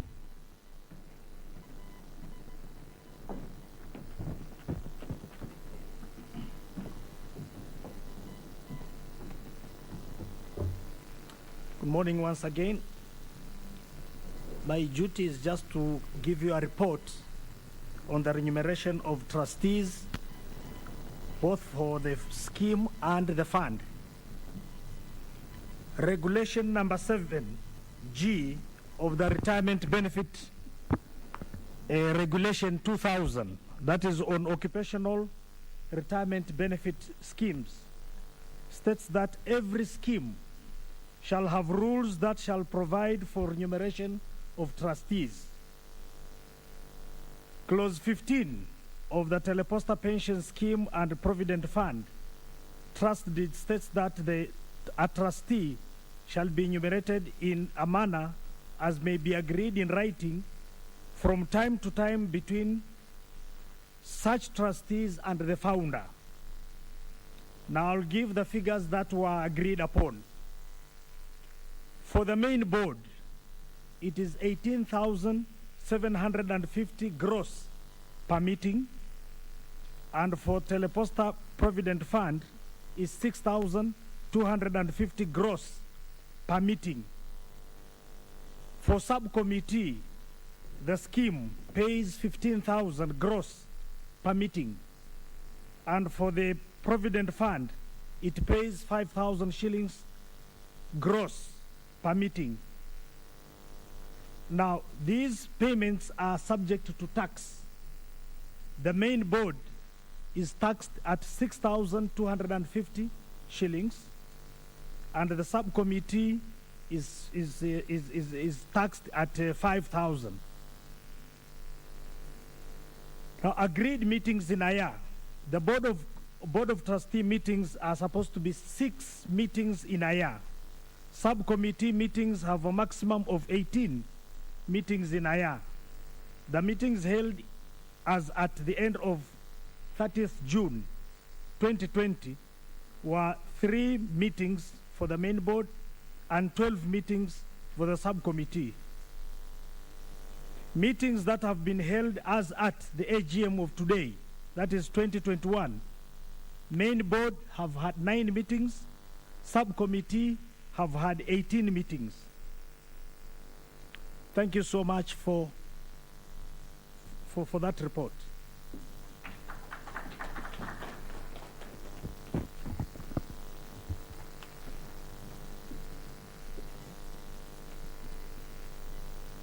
Thank you. Thank you. It is now the turn for members' questions and answers. Members' questions and answers. As at last night, if you may recall, our pensioners, we did write to you on the 6th of May requesting that you raise any questions that you may be having. We went ahead and provided you with a toll-free line. We continue receiving those questions. We will compile them, and the responses we shall share through your contact addresses. But with respect to the questions that we have received today, thank you, the members who called. The first member who actually rang was member number 734112. Thank you, Christopher Kihara. Last night, when he was still in the office, the last member, Kihara, actually wrote an email. The last member who rang the office at around 8 p.m. was PF number 77694, Andrew Kipkirui Yegon. Thank you. We will be going through those questions and we will respond. Christopher Kihara, PF 73412, you asked a question with respect to bonus payments. There is also another member who asked a question with respect to bonus payment. That is Enos Munene Kagiri. Thank you, Kagiri.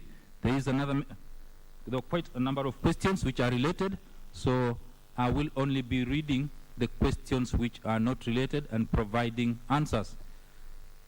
With respect to the bonus payments, I would like to assure the members the relevant statutes in our trust deed and rule and what it provides for. Our rule 7.7D of the trustee provides that the trustees shall have the right to review the level of pension beyond the automatic 3%. As the actuary was presenting the actuarial valuation report, he mentioned the 3% guaranteed. So the trust deed and rule provides that the trustees have a right to provide that, but in bold, that's bold and underlined, subject to the consent of the founder. The amount of that increase shall be determined by the trustees with the advice of the actuary. What this implies is that under the scheme rules, the trustees may review the level of pension in payment, but subject to the approval of the sponsoring employer. I would like to reiterate that there is the guaranteed 3% annual increment for monthly pension in payment and the re-evaluation of 4% for members with locked-in benefits. In a defined benefit scheme, the consent of a sponsor is necessary because it is the sponsor who bears the risk and the funding liability. Enos Kagiri, you did mention a matter that is currently in court. And what is the outcome of that matter? That is with respect to benefit payment. I would like to inform the members here that the Retirement Benefits Authority determined the matter and wrote to those members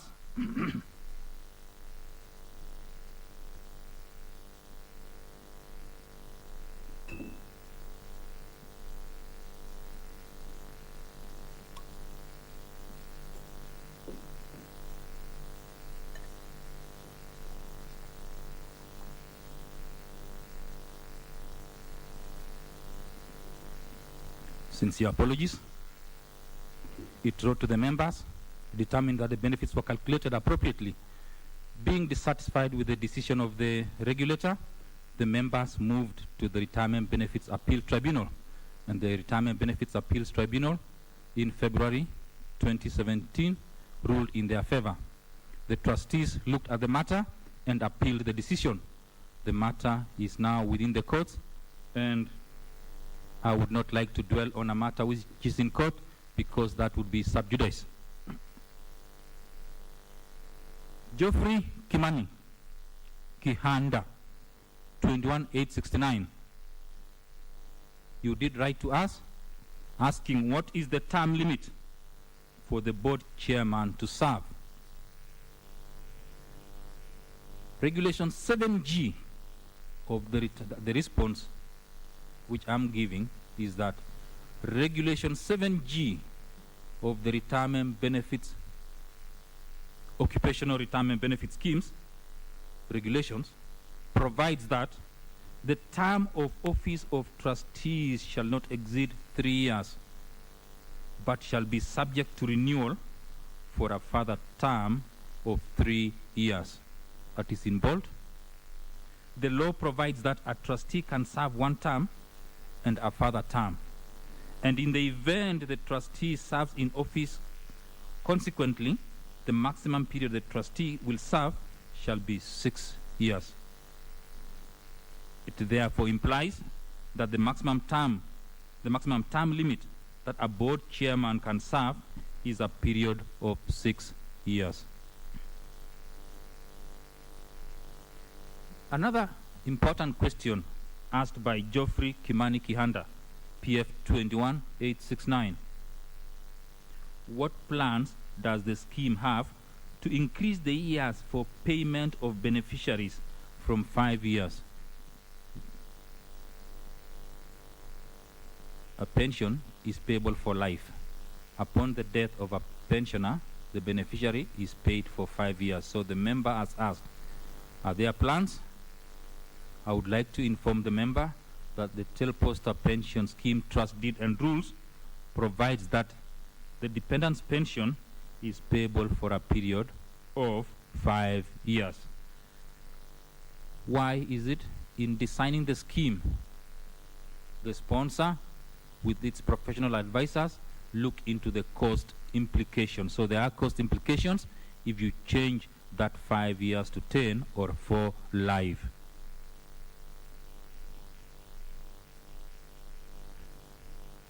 PF number 26456. Agree James Opio Anyango. You did ask about a bonus. I have responded. You have asked another question with respect to properties, holdings that are not generating yields. That is because of rent defaulters. I would like to assure the member and the pensioners that the scheme has appointed service providers. With respect to residential properties, we have 3. In the coastal region, it is Legend Management. In Nairobi and Central Region, it's Kent State. Rift Valley and western parts of Kenya, it is Advent Valuers. What do? They levy distress for rent, and when these members feel dissatisfied, they rush to court. As a responsible legal entity, we will always follow the due process as determined by the court. Another very important question raised by the same member, Agree James Onyango Opio. Land properties like the one in Gilgil, why can't the scheme sell them and invest the money in bonds instead of leaving the land to grabbers? It's good you mentioned Gilgil. When the Gilgil property was vested to the trustees in 1999, it had some encumbrances. The records that we inherited showed that there had been legal issues from way back in 1985. What did the trustees do? The trustees went to court. For the pensioners who were keen, our fund manager did mention a ruling was delivered on the 19th of January 2020. Look at the number of years matters takes in our courts. We have to be patient as members on all these properties that we have litigations, issues. We just won that case, and there is a process now to ensure the title deeds that were in third parties are reverted to Posta pension scheme, because the court actually declared and directed the Ministry of Lands, that's the Director of Survey, to cancel the third party green cards. The 68-acre piece of land, a pensioner again might ask, why didn't we sell the portion which has presidential and then we fight in court? The matter was not only affecting the 68-acre piece of property, it was affecting the whole. If we had lost the 68-acre piece, it would have affected the portion where the 172 units are built, plus the pond, the 2.5-acre pond. So if we had lost the whole of it, it would have implied that even the property where we have residential houses would have been taken by the third parties. So let us appreciate the wheels of justice. Let us be patient. It pains us at times on those properties which are in third parties. That's not the only one. There are various properties that we have to spend to ensure your rights as members are protected. And how do we protect them? By ensuring we are always in court. Which goes to the next question, which the member has asked. Why can't the scheme avoid unnecessary court cases which drain the scheme in payment of legal fees?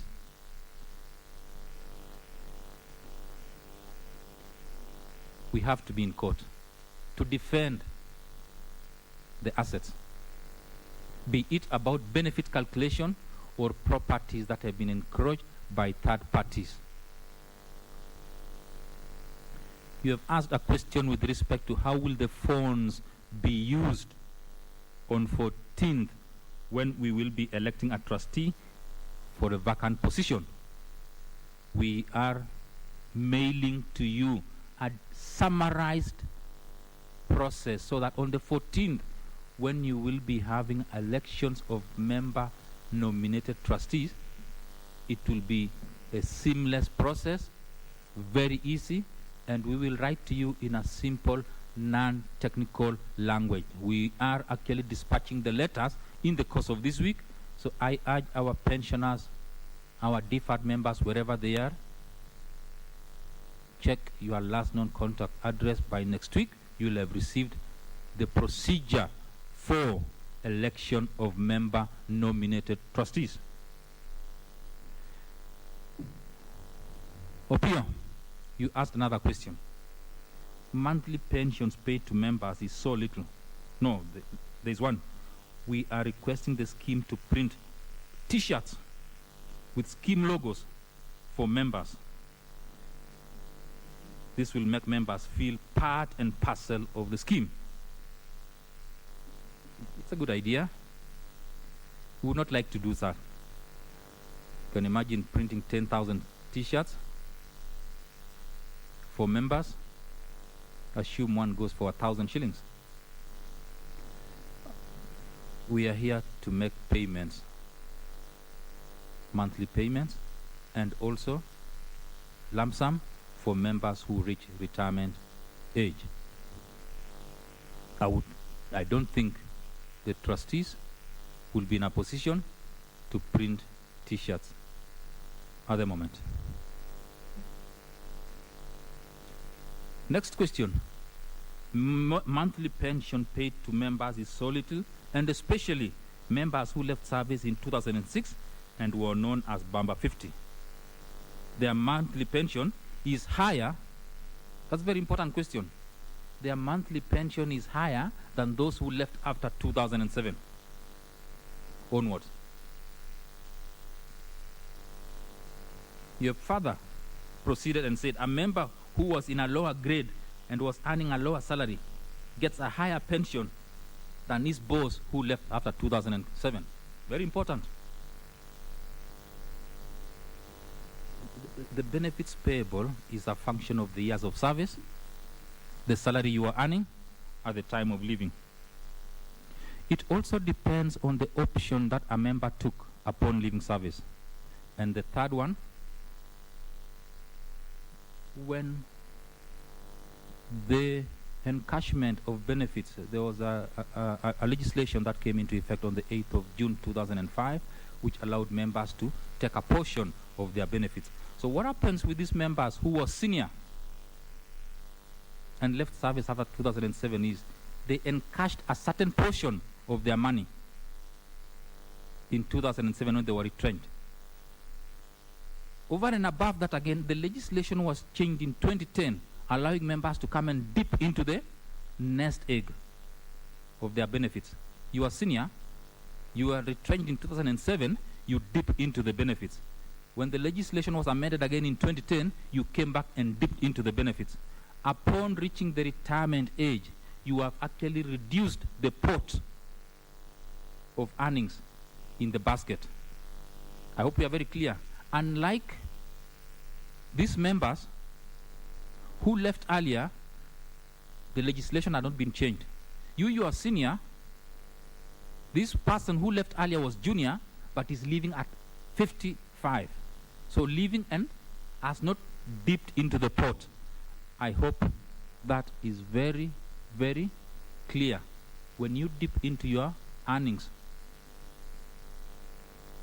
you end up at the age when you come and commute your benefits at the normal retirement age, you will have depleted your savings.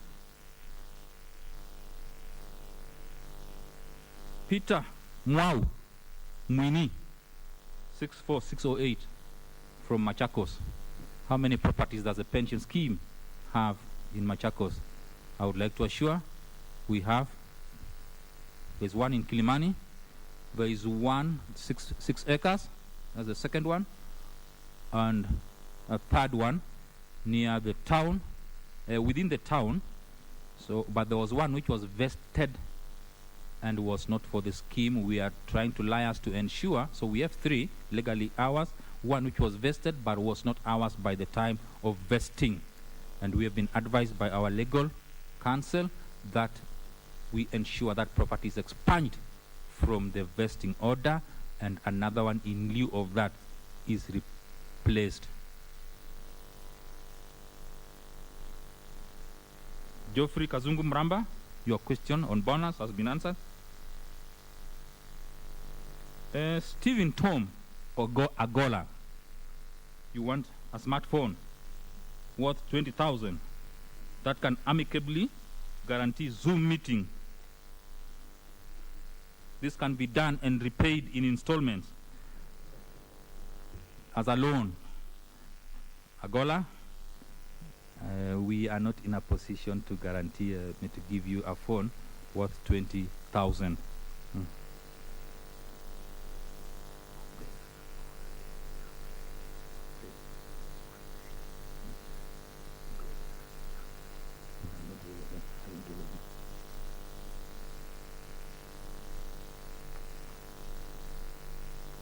Thank you. We continue. As I promised, these are just questions which have come in now, but remember we have to keep time. We will be responding to all the questions, and I would like to thank all the members. I just want to respond to the questions that we received as at last night at 8 p.m. Our staff was still in the office compiling the questions.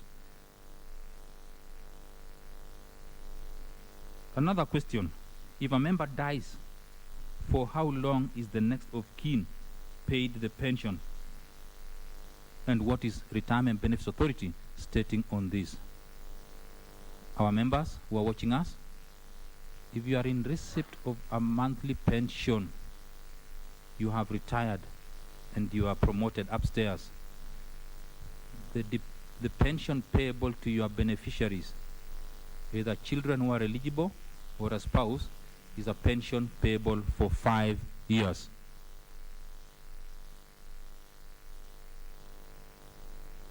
Very, very important question. What will happen when all the members have died?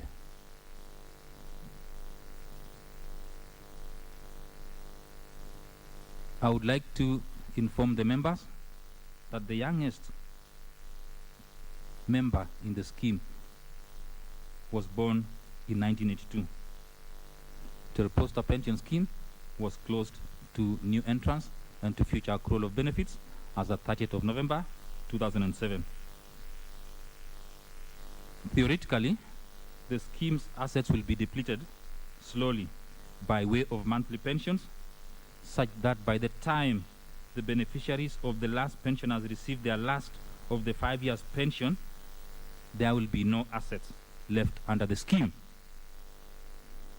Remember, there is a person guaranteeing these assets, and that's the sponsor.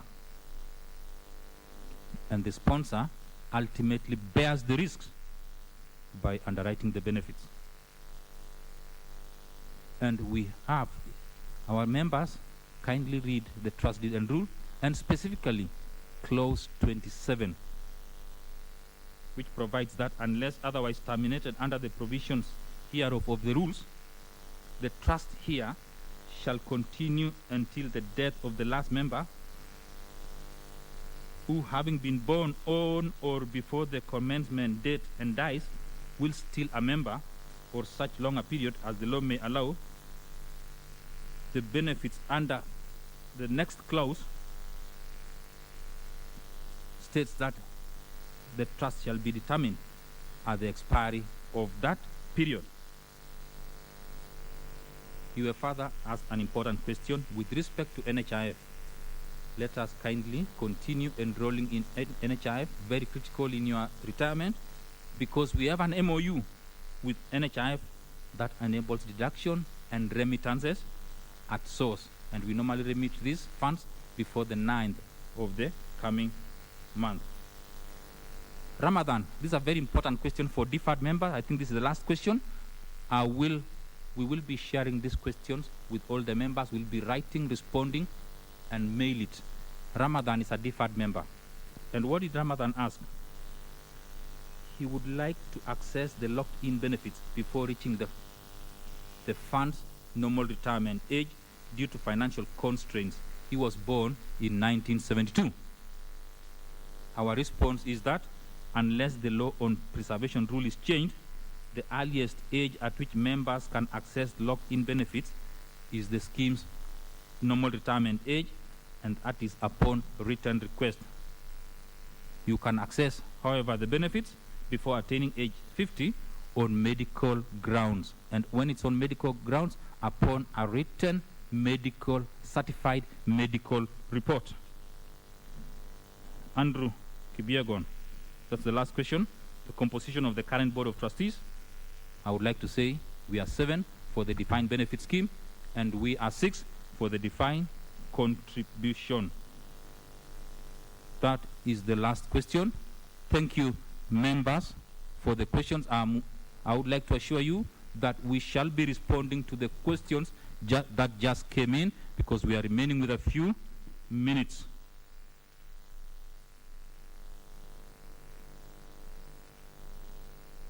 Ladies and gentlemen, our pensioners, we have been honored today to have in our presence the Chief Executive Officer of Retirement Benefits Authority. In the history of Posta Pension Scheme, this is a major milestone. The regulator supervises the industry, promotes the growth of the pension scheme, advises the government on matters to do with policies in the retirement benefit sector. Nzoma Mutuku, welcome, sir. Thank you.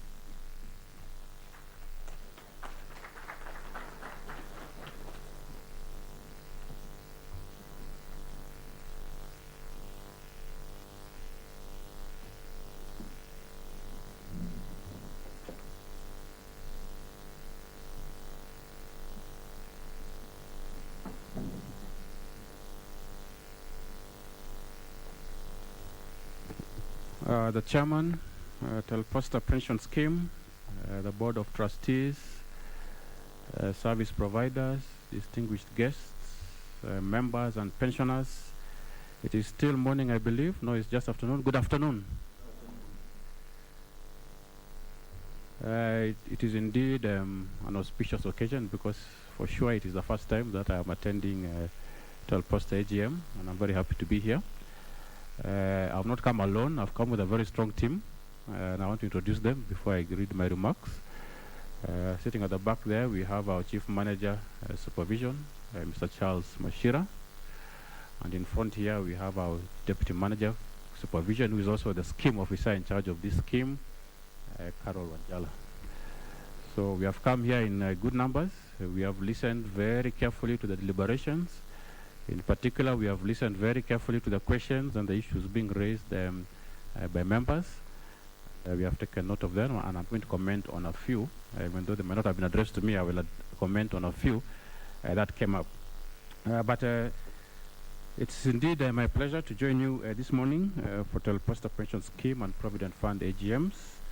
Let me at the outset thank the trustees and the Posta Pension Secretariat for organizing this AGM and extending an invitation to the RBA. Let me also thank the pensioners and members of Posta Pension Scheme and Provident Fund for participating through the various channels across the country and beyond. Your participation and our various discussions throughout the times remains both humbling and encouraging. Through these discussions, we continue to chart the way forward for the industry. To the service providers here, and let me confirm that all the service providers that you have seen, the fund managers, the 3 of them, and the custodian are registered with us at RBA, and they have our license. So to service providers, thank you very much for the support and the role you continue to play in the development of this industry.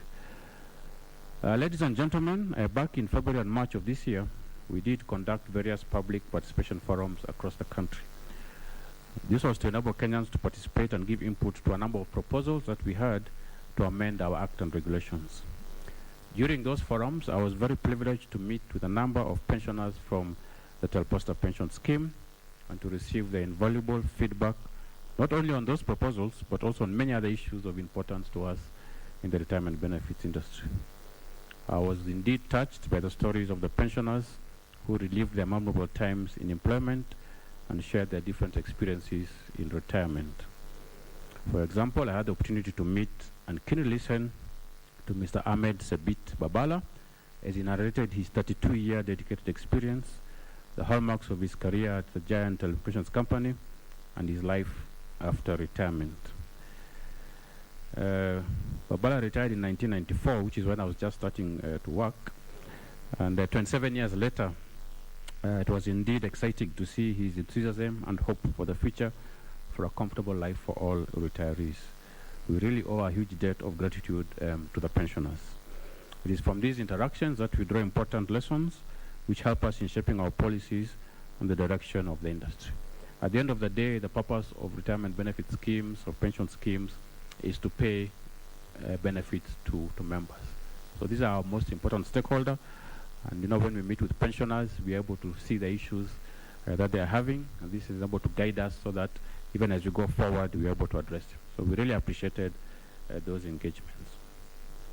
Indeed, during those forums, I did promise that I would attend this AGM, and it's really an honor to be here and be able to speak to you. Like most members and the pensioners, we would have wanted to have a physical AGM so that we can have an opportunity to meet each other, greet, engage, maybe even have a hug to an old friend or a former colleague as we participate in the AGM. But today, amidst these unprecedented times and living the new normal, we are holding these AGMs virtually and broadcasting to members across the various parts of the country in order to exercise caution regarding physical gatherings. So we really appreciate the trustees for being able to organize this and to broadcast this countrywide on the platforms. As I was driving here, I tested to see how clear it was, and I was able to tune in on KBC and on YouTube, and it was working very well. So thank you very much, trustees. Ladies and gentlemen, last year the authority taking cognizance of the impact of the pandemic to the retirement benefits industry and the measures taken by the government to contain the spread of the disease, we initiated measures including allowing suspension of contributions for some distressed employers, relaxing compliance with statutory deadlines, and also did advise trustees to explore alternative means of holding meetings, including use of technology. Schemes have since then adopted technology for holding AGMs and conducting elections through electronic voting. I saw the question which came as to how this will be done, and let me assure the members that as RBA we shall be there to monitor the elections of the trustees and to make sure that whatever platform is being used is a fair platform so that members have a chance to exercise their democratic right in the elections. So we have witnessed the adoption of electronic voting in a number of schemes, so this is not the first one. And we have seen it has actually helped in terms of reducing travel time and expenses that would have been incurred by members coming from all over the country to exercise their voting rights. So if it is done properly, it is actually a good tool. However, these are only temporary measures aimed at ensuring the safety of members by avoiding large physical gatherings and at the same time ensuring that the business of the scheme moves ahead uninterrupted. So we shall continue to review the measures as we go along and as the situation in the country develops. So for this AGM, we did grant approval for the trustees to hold the AGM virtually and to conduct the elections electronically after looking at the details and the procedures that they have put in place to allow the members to participate. We have noted that members have been granted an opportunity to review the financial reports of the scheme through the website, submit questions in advance to the scheme as we saw, and also during this meeting we have seen a lot of questions coming in through the toll-free number, and we have gotten the feedback from the trustees. Ladies and gentlemen, since its inception, the Retirement Benefits Authority, which is commemorating its 20th anniversary this year, has overseen the retirement industry and enjoyed the support of you as industry stakeholders. We have observed fluctuations in markets with peaks and troughs, and we have paid very keen attention, especially when we have some of the lows. We are happy that our stakeholders have inculcated good governance principles in management of schemes, even if you have taken note of the various demands coming from the members concerning scheme affairs. We celebrate the various innovations in the industry that have been resulted in new products and services. Today, despite the ravaging effects of the COVID-19 pandemic, the retirement benefits industry has remained relatively resilient and continues to report growth. As at the end of December 2020, The overall retirement assets under management stood at 1.4 trillion, which was an increase of 7.76% from the 1.29 trillion that we had in December 2019. Whereas this is slower than in the previous years, it is still a commendable performance given the effects that we had of the pandemic on both the labor side and also the financial markets side. In fact, we had three shocks. We had the shock of people taking their money out, we had the shock of employers suspending contributions, and then we had the shock of the markets, as you have seen in the earlier presentations, which performed very poorly in 2020. But nevertheless, we have still been able to register that 7.7% growth. So pension fund values were eroded as a result of the reduced contribution from members, withdrawals due to job losses, applications to suspend contributions. Investment returns equally declined due to the depressed economy and financial markets. As a result, schemes did adopt a more conservative approach to investment, increasing their exposure to government securities and guaranteed funds, as opposed to quoted equities and other investments to mitigate the risk from the excessive stock market volatility. We are ever hopeful that the industry will be stable this year after the COVID shocks witnessed last year. We are happy to see, at least for the first quarter, we saw the report from the fund manager, how things were up. And even other indicators, for example, banking sector performance, we have been seeing the first quarter reports of the banks are showing very good improvement in terms of performance, which is always a good leading indicator. Ladies and gentlemen, we have listened and empathized with Teleposta pensioners, some of whom have narrated their touching stories on their plight, in particular with respect to accessing medical services. We did note that the trustees have an MOU with NHIF with the aim of affording the pensioners a better medical cover that will allow easy access to much needed medical services. But when we engaged with the pensioners, they did ask for more. So trustees, please, if we can, here we can enhance the cover that the pensioners are receiving for this. And of course, I urge also the pensioners, those who have not taken up the opportunity which has been facilitated to them by the trustees, please do so. There's really no reason for you not to be enjoying this medical cover, which, as you heard, is even deducted at source, so it makes it very easy. 2 weeks ago, I did have a meeting with the CEO of NHIF, Mr.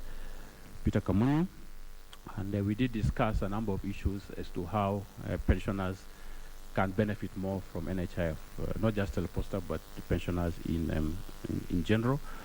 And we have some teams which are working on seeing how we can help the pensioners going forward. So we look forward to continued discussions that will yield better medical services to the pensioners, even as we appreciate the government's efforts towards resolution of universal health care for all citizens.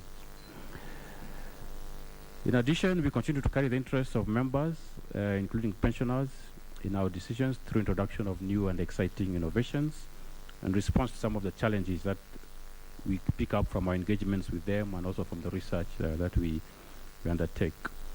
So on the issue of healthcare, we did develop and Gazette regulations on post-retirement medical fund, which has picked up, and we are seeing a lot of interest and a lot of schemes putting in place that so that their members can be saving through the scheme while they are still working, and then when they reach retirement age, that post-retirement medical fund is able to purchase for them medical cover for the rest of their life. So that's a very good innovation which we are seeing coming up very nicely. Equally, we also introduced the mortgage regulations, which allows members to access part of their benefits to purchase a house. This again is also timely because it comes when the government has embarked on fulfilling its agenda of affordable housing, so that members can also benefit. So on the supply side, the government is giving us the houses, and on the demand side, we are allowing members to use some of their money to purchase a house. So we urge schemes to contribute to this agenda, perhaps coming up with housing projects to benefit their members. The idea here is to ensure that when their members reach retirement, at least they have a home, so that at least they're not struggling with issues of rent and so on, which we have seen is a concern from the pensioner survey that we have done. So, ladies and gentlemen and members, let me turn my remarks now to your scheme, starting with the Posta pension fund and also the Provident fund. I think let me first say that the schemes are largely compliant with the provisions of the Act and the regulations. So congratulations, trustees. In most cases, you are compliant with the provisions. Second, we are very happy that the schemes have been able to meet their obligations in terms of payment of benefits. In all those discussions with the pensioners, they did confirm that they do receive the pensions on timely basis. So again, we commend you for that. We don't have cases of late payment as we have in some other schemes. We also note, as has been reported by the actuary earlier on, that the assets of the scheme stood at 118.8% of the liabilities, which is above the 100% that we require, and therefore the scheme is indeed in a very satisfactory position in terms of its valuation. But we do note that there has been a decline from the 124.8 that was there in the previous valuation of June 2017 and 138.8, which was there in June 2014. However, although this valuation reveals that the scheme has a surplus, the authority is very concerned about the scheme's ability to continue to meet its liquidity needs.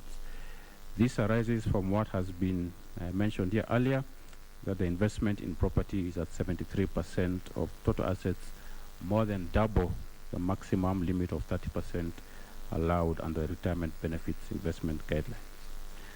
We note that the trustees have submitted a remedial plan which has been approved by the authority, which outlines measures by the trustees to reduce these property assets and deploy the proceeds from the sale to other fixed income securities, while at the same time not undertaking any further investments in property. We are closely monitoring the implementation of that remedial plan, and the trustees are required to submit to us progress reports on the status of implementation. A reduction in the exposure to property is aimed at improving the scheme's liquidity position, enhancing its overall returns, and ensuring compliance with the guidelines. We urge you as members of the scheme to support the trustees during this exercise as they move to compliance, and we urge the trustees to ensure maximum prudence in the decision making. Members, ladies and gentlemen, we are also aware of constant demands by pensioners for payment of bonus and additional pension increase, as has been raised in the question and answer session. This is important, taking into consideration the effects of inflation, so that pensioners are able to maintain purchasing power. The benefits are however payable in accordance with the provisions of the rules of the scheme, and we do know that the scheme does provide for an annual pension increase of 3%, but does not provide for the bonus payments. I think the 3% is commendable again, because we do also have schemes which don't have the annual pension increase. So at least it's a good start that members and pensioners are earning 3% per annum. So any additional increase and bonus above this would therefore need to take into consideration the current and future financial position of the scheme, and of course, as has been mentioned, seek the consent of the sponsor. This is necessary because ultimately the sponsor of a DB scheme bears the risk and is responsible for funding the scheme, and therefore may be required to make contributions if the scheme moves into an underfunded position. And also such a bonus, of course, is also under the advice of the actuary who we heard from earlier. So the sponsor will take into consideration the scheme liquidity position in light of the substantial exposure to property that I've just talked about, as well as the affordability and sustainability of any increases.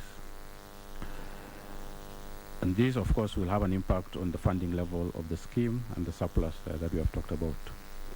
So we are urging the sponsor to look into these issues and give us a firm position on the requests by the pensioners. And also noting that back in 2018, the sponsor did actually give off a one-off cash bonus. Another member which has come up in the questions is the case on determination of benefits that has been pending in court for many years. We did give, as you heard, our ruling on this, and then that was appealed in the appeals tribunal, and then further taken to the courts.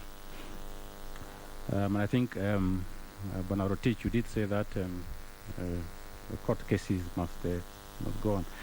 But I think, whereas we appreciate and recognize the right of appeal, just as courts, we have seen the courts themselves now advocating for more of alternate dispute resolution mechanisms. So this includes mediation, negotiation, and so on. So we want to urge the parties, both sides, to consider some of these alternative methods, because when something takes 10 years and so on in the courts, it is really not fair on either side. So perhaps the parties on both sides can look into alternative dispute resolution to see whether we can expedite the matter and have the matter resolved once and for all. And for us as RBA, whatever will be the final decision is what we shall go ahead and implement. So, ladies and gentlemen, before I conclude, let me just pick a couple of issues which came up in the questions. I think I want to confirm that the term limit for trustees, including the chairman, is 2 terms of 3 years.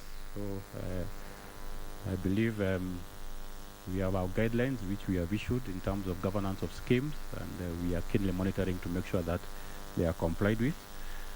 So that is why we have the elections coming up. I think the issue of the elections, just as I said earlier, we shall monitor to make sure that it's done in a proper process.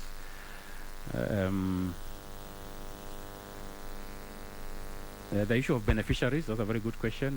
Why the beneficiary should only be paid for 5 years after unfortunate demise of the principal member. I think that's something which is not provided for in law. It is up to the scheme, trust deed and rules, which guides how that is done. So we don't have any uniform formula. But again, trustees and the sponsor can look at it and see if we have a lot of cases of dependents who are suffering after the 5 years. It's something which can also be amended with agreement of the trustees and the sponsors. So perhaps trustees can look at that, because it's also something which came up when we are out there in the field. No, you cannot get a loan from the scheme to buy a smartphone because our law doesn't allow our schemes to lend. And it would also be unfair because, if the scheme is lending to some members and it is losing out on investment income, then the other members who are not getting the loans will lose out. So that one I can confirm that that is not possible. And finally, on access to benefits, this is an issue which we are very passionate about. You had the example where some people have accessed earlier, and then when they reach retirement age, they are getting a lower pension than their juniors who are earning less. I really want to urge members, yes, I know the law does allow some early access in various circumstances, but let's leave pension for retirement. Let's not be tempted to come and take the money out earlier, and then when we reach retirement, when we really do need the money now, we find ourselves getting a very low pension because we accessed earlier and consumed. So I would just urge members to be very careful about early access. So in conclusion, ladies and gentlemen, we cannot work alone. We must work together. It is only by working with you and working closely with you and other stakeholders that we can develop this industry. We do have a responsibility to ensure the safety of the retirement benefits as we endeavor for our vision as RBA, which is an inclusive, secure, and growing retirement sector. Let me end with a quote from Andy Zelinsky, who is an author and life coach, who said, "Retirement is a time to experience life derived from many enjoyable and rewarding activities." I wish you this and more. Asanteni sana, God bless, and stay safe.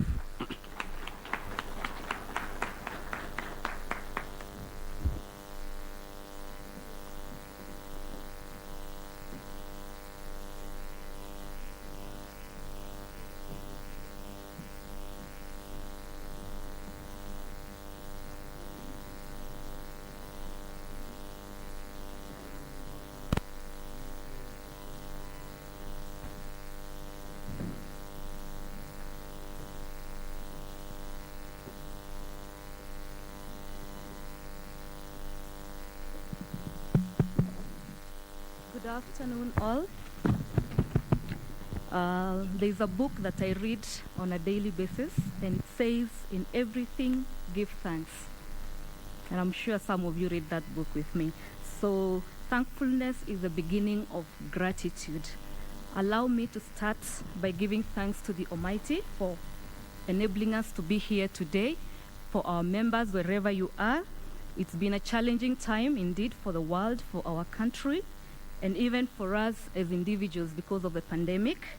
I am sure some of us have lost loved ones. Some of us have been affected personally, directly. But because we are here today, we just want to say thank you to God. Our deep appreciation to our chief guest, Mr. Nzomo Mutuko, the CEO of Retirement Benefits Authority, for gracing this occasion. Your presence, Mr. Mutuko, and great words is truly inspiring. And to the RBA team, thank you very much for you. Your support has been invaluable. TPS, like we've heard, has a unique challenge of the property portfolio, and the regulator led by Madam Catherine has worked with us and given us the much needed support and guidance that we need in this, and we just want to say thank you. Our greatest gratitude goes to our members who are with us today, watching us from all corners of our country. It is because of you members that we are here today, so receive our gratitude for enabling us to be here today. To our service providers, whom we have worked with, our fund managers, actuary, custodians, auditor, property managers, and all our service providers, wherever you are, receive our gratitude for your expert advice and commitment to our scheme. Our chief guest, ladies and gentlemen, we as the Board of Trustees are fortunate to have a very dedicated secretariat led by our Trust Secretary, Peter Rotich. We recognize and thank them in a special way for their tireless efforts in the achievement of our vision of being the most trusted pension scheme in Kenya. Asante sana, and I know they are all here today, so we thank you in a special way. And to all those who've made today a success, the excellent coverage from our Citizen and KBC, I'm sure today we've been able to reach much more members because I believe we are being watched from even Turkana. And so thank you very much. We don't take this for granted.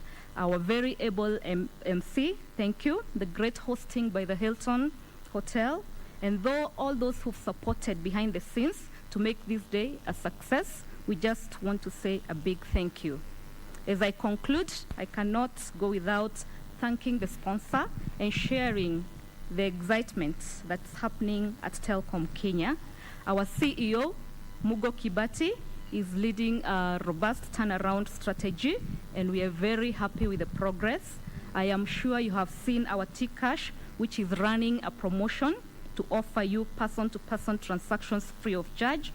Use it to send money to any network for free. A little saving here and there is what we have been advised to do to enjoy our retirement. Please embrace your sponsors' offerings when you see them, and there will be many more good days ahead. And to all the speakers today, thank you very much for keeping time. Thank you, Madam Patricia, for adding spice to our AGM. You really did it for us. Thank you very much. God bless you all. God bless TPS, and God bless Kenya. Asanteni sana. Asante sana. Thank you so much, Mrs. Rachel Mwendia, for the vote of thanks. To all our esteemed viewers who are watching us from all parts of this country, we'd like to thank you for coming to the end of this meeting today, and we'd like to thank you in any way you've participated by sending your questions, even by viewing and being part and parcel of this particular AGM meeting by Posta Pension Scheme and the Board of Trustees. I'd like to say thank you to all of them kwa kutupatia fursa hii pia kuweza kurusha matangazo haya moja kwa moja popote pale ulipoweza kutazama. Bila shaka wanasema wenyewe kwamba kilicho na mwanzo lazima kiwe na mwisho. Tulianza mwendo wa saa 3:30 asubuhi, sasa ni majira ya saa 6:30. kama tulivyopangiwa kuweza kukamilisha, lakini you have been watching KBC Channel 1 and we are here at the Posta Pension Scheme Annual General Meeting, which is actually just winding down now. The meeting, which had started early this morning, this chilly Monday morning, has just been broadcast live through all social media platforms and on TV, and the pensioners who are watching us live, you have been in tune and you have been watching a very good production of what has been going on here. And what has come out in the meeting, of course, is the general feel of a pension in the country. Remember, the pension industry, the retirement benefit industry, has had a bit of challenges, especially with the advent of COVID-19. But amazingly, during this time, the pensions benefits schemes in general made a 7.76% increase, especially even through the pandemic. We had about 1.4 trillion being added as at December 2020. And of course, just to remind members that innovations in the sector and of course also the amendments in the acts and regulations in the sector have helped boost pension in the scheme. This particular scheme, the Posta Pension Scheme, of course, the pensioners not here per se in person because of strict COVID restrictions. Where we are right now, the space has been strictly adhered with the COVID-19 protocols, and only a few people, especially the trustees and the VVIPs, who are allowed to come through. But over and above that, the pension scheme remains strong, and the message is that the innovations and going forward the investments that the robust retirement benefits sector continue to give us will of course benefit members going forward. And with that, of course, we will continue to give ratings onto this fact, and we will of course try to get one or two people to us regarding this particular scheme, and that you enjoy the viewing.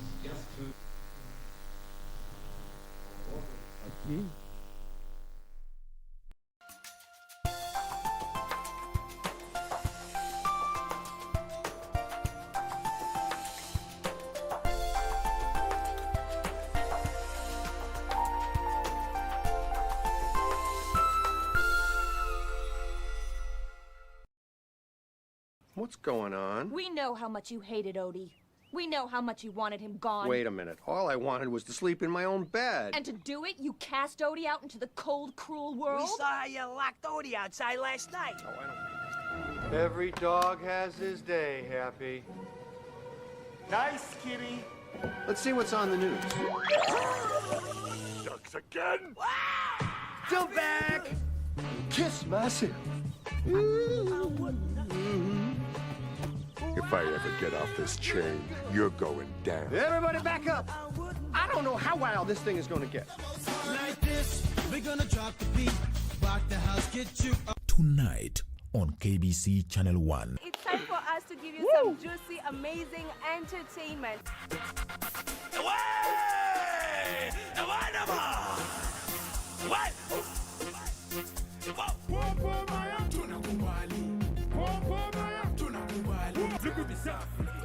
Look at the motor. I love you the African way. Tunapiga sherehe, yani mpaka kuchelewa. Like everyone is just here to, have some good time. Amazing. It feels so good, Next on.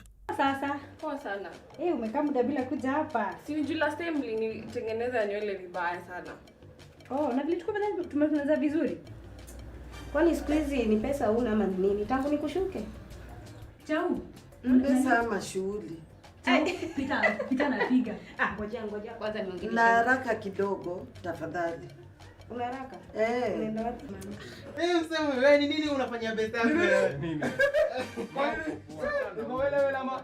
Na bado unaendelea kucheka. Nini? Mse unafanya ni kama umetoka kunyolewa na kiposho mil mse. Acha mcha. Huo ni ungwana. Tonight. What else is there to say? Let's not turn this into one of those soap operas, okay? It's not what it looks like. Mr. Gah, sign my jersey, please. You even have a pen. I'm a big fan of yours. I've watched you for so many years. Thank you. Go on. I do. I will. I can't believe I finally met you. I can't even catch my breath. I don't even have an ounce of energy left. See that. What are you doing? What? Me? I can't. Just go get changed. I really can't. I'll play. Go, Ken. Put on your coat. You can't man down. Next on We not the Congo long, just like the Amazon. Split big like a cylinder, man on beat like gun. That's my word. Time for we do it now. I hope you heard, girl. I found true love, and it feels like freedom. My life. I'll give you all you want.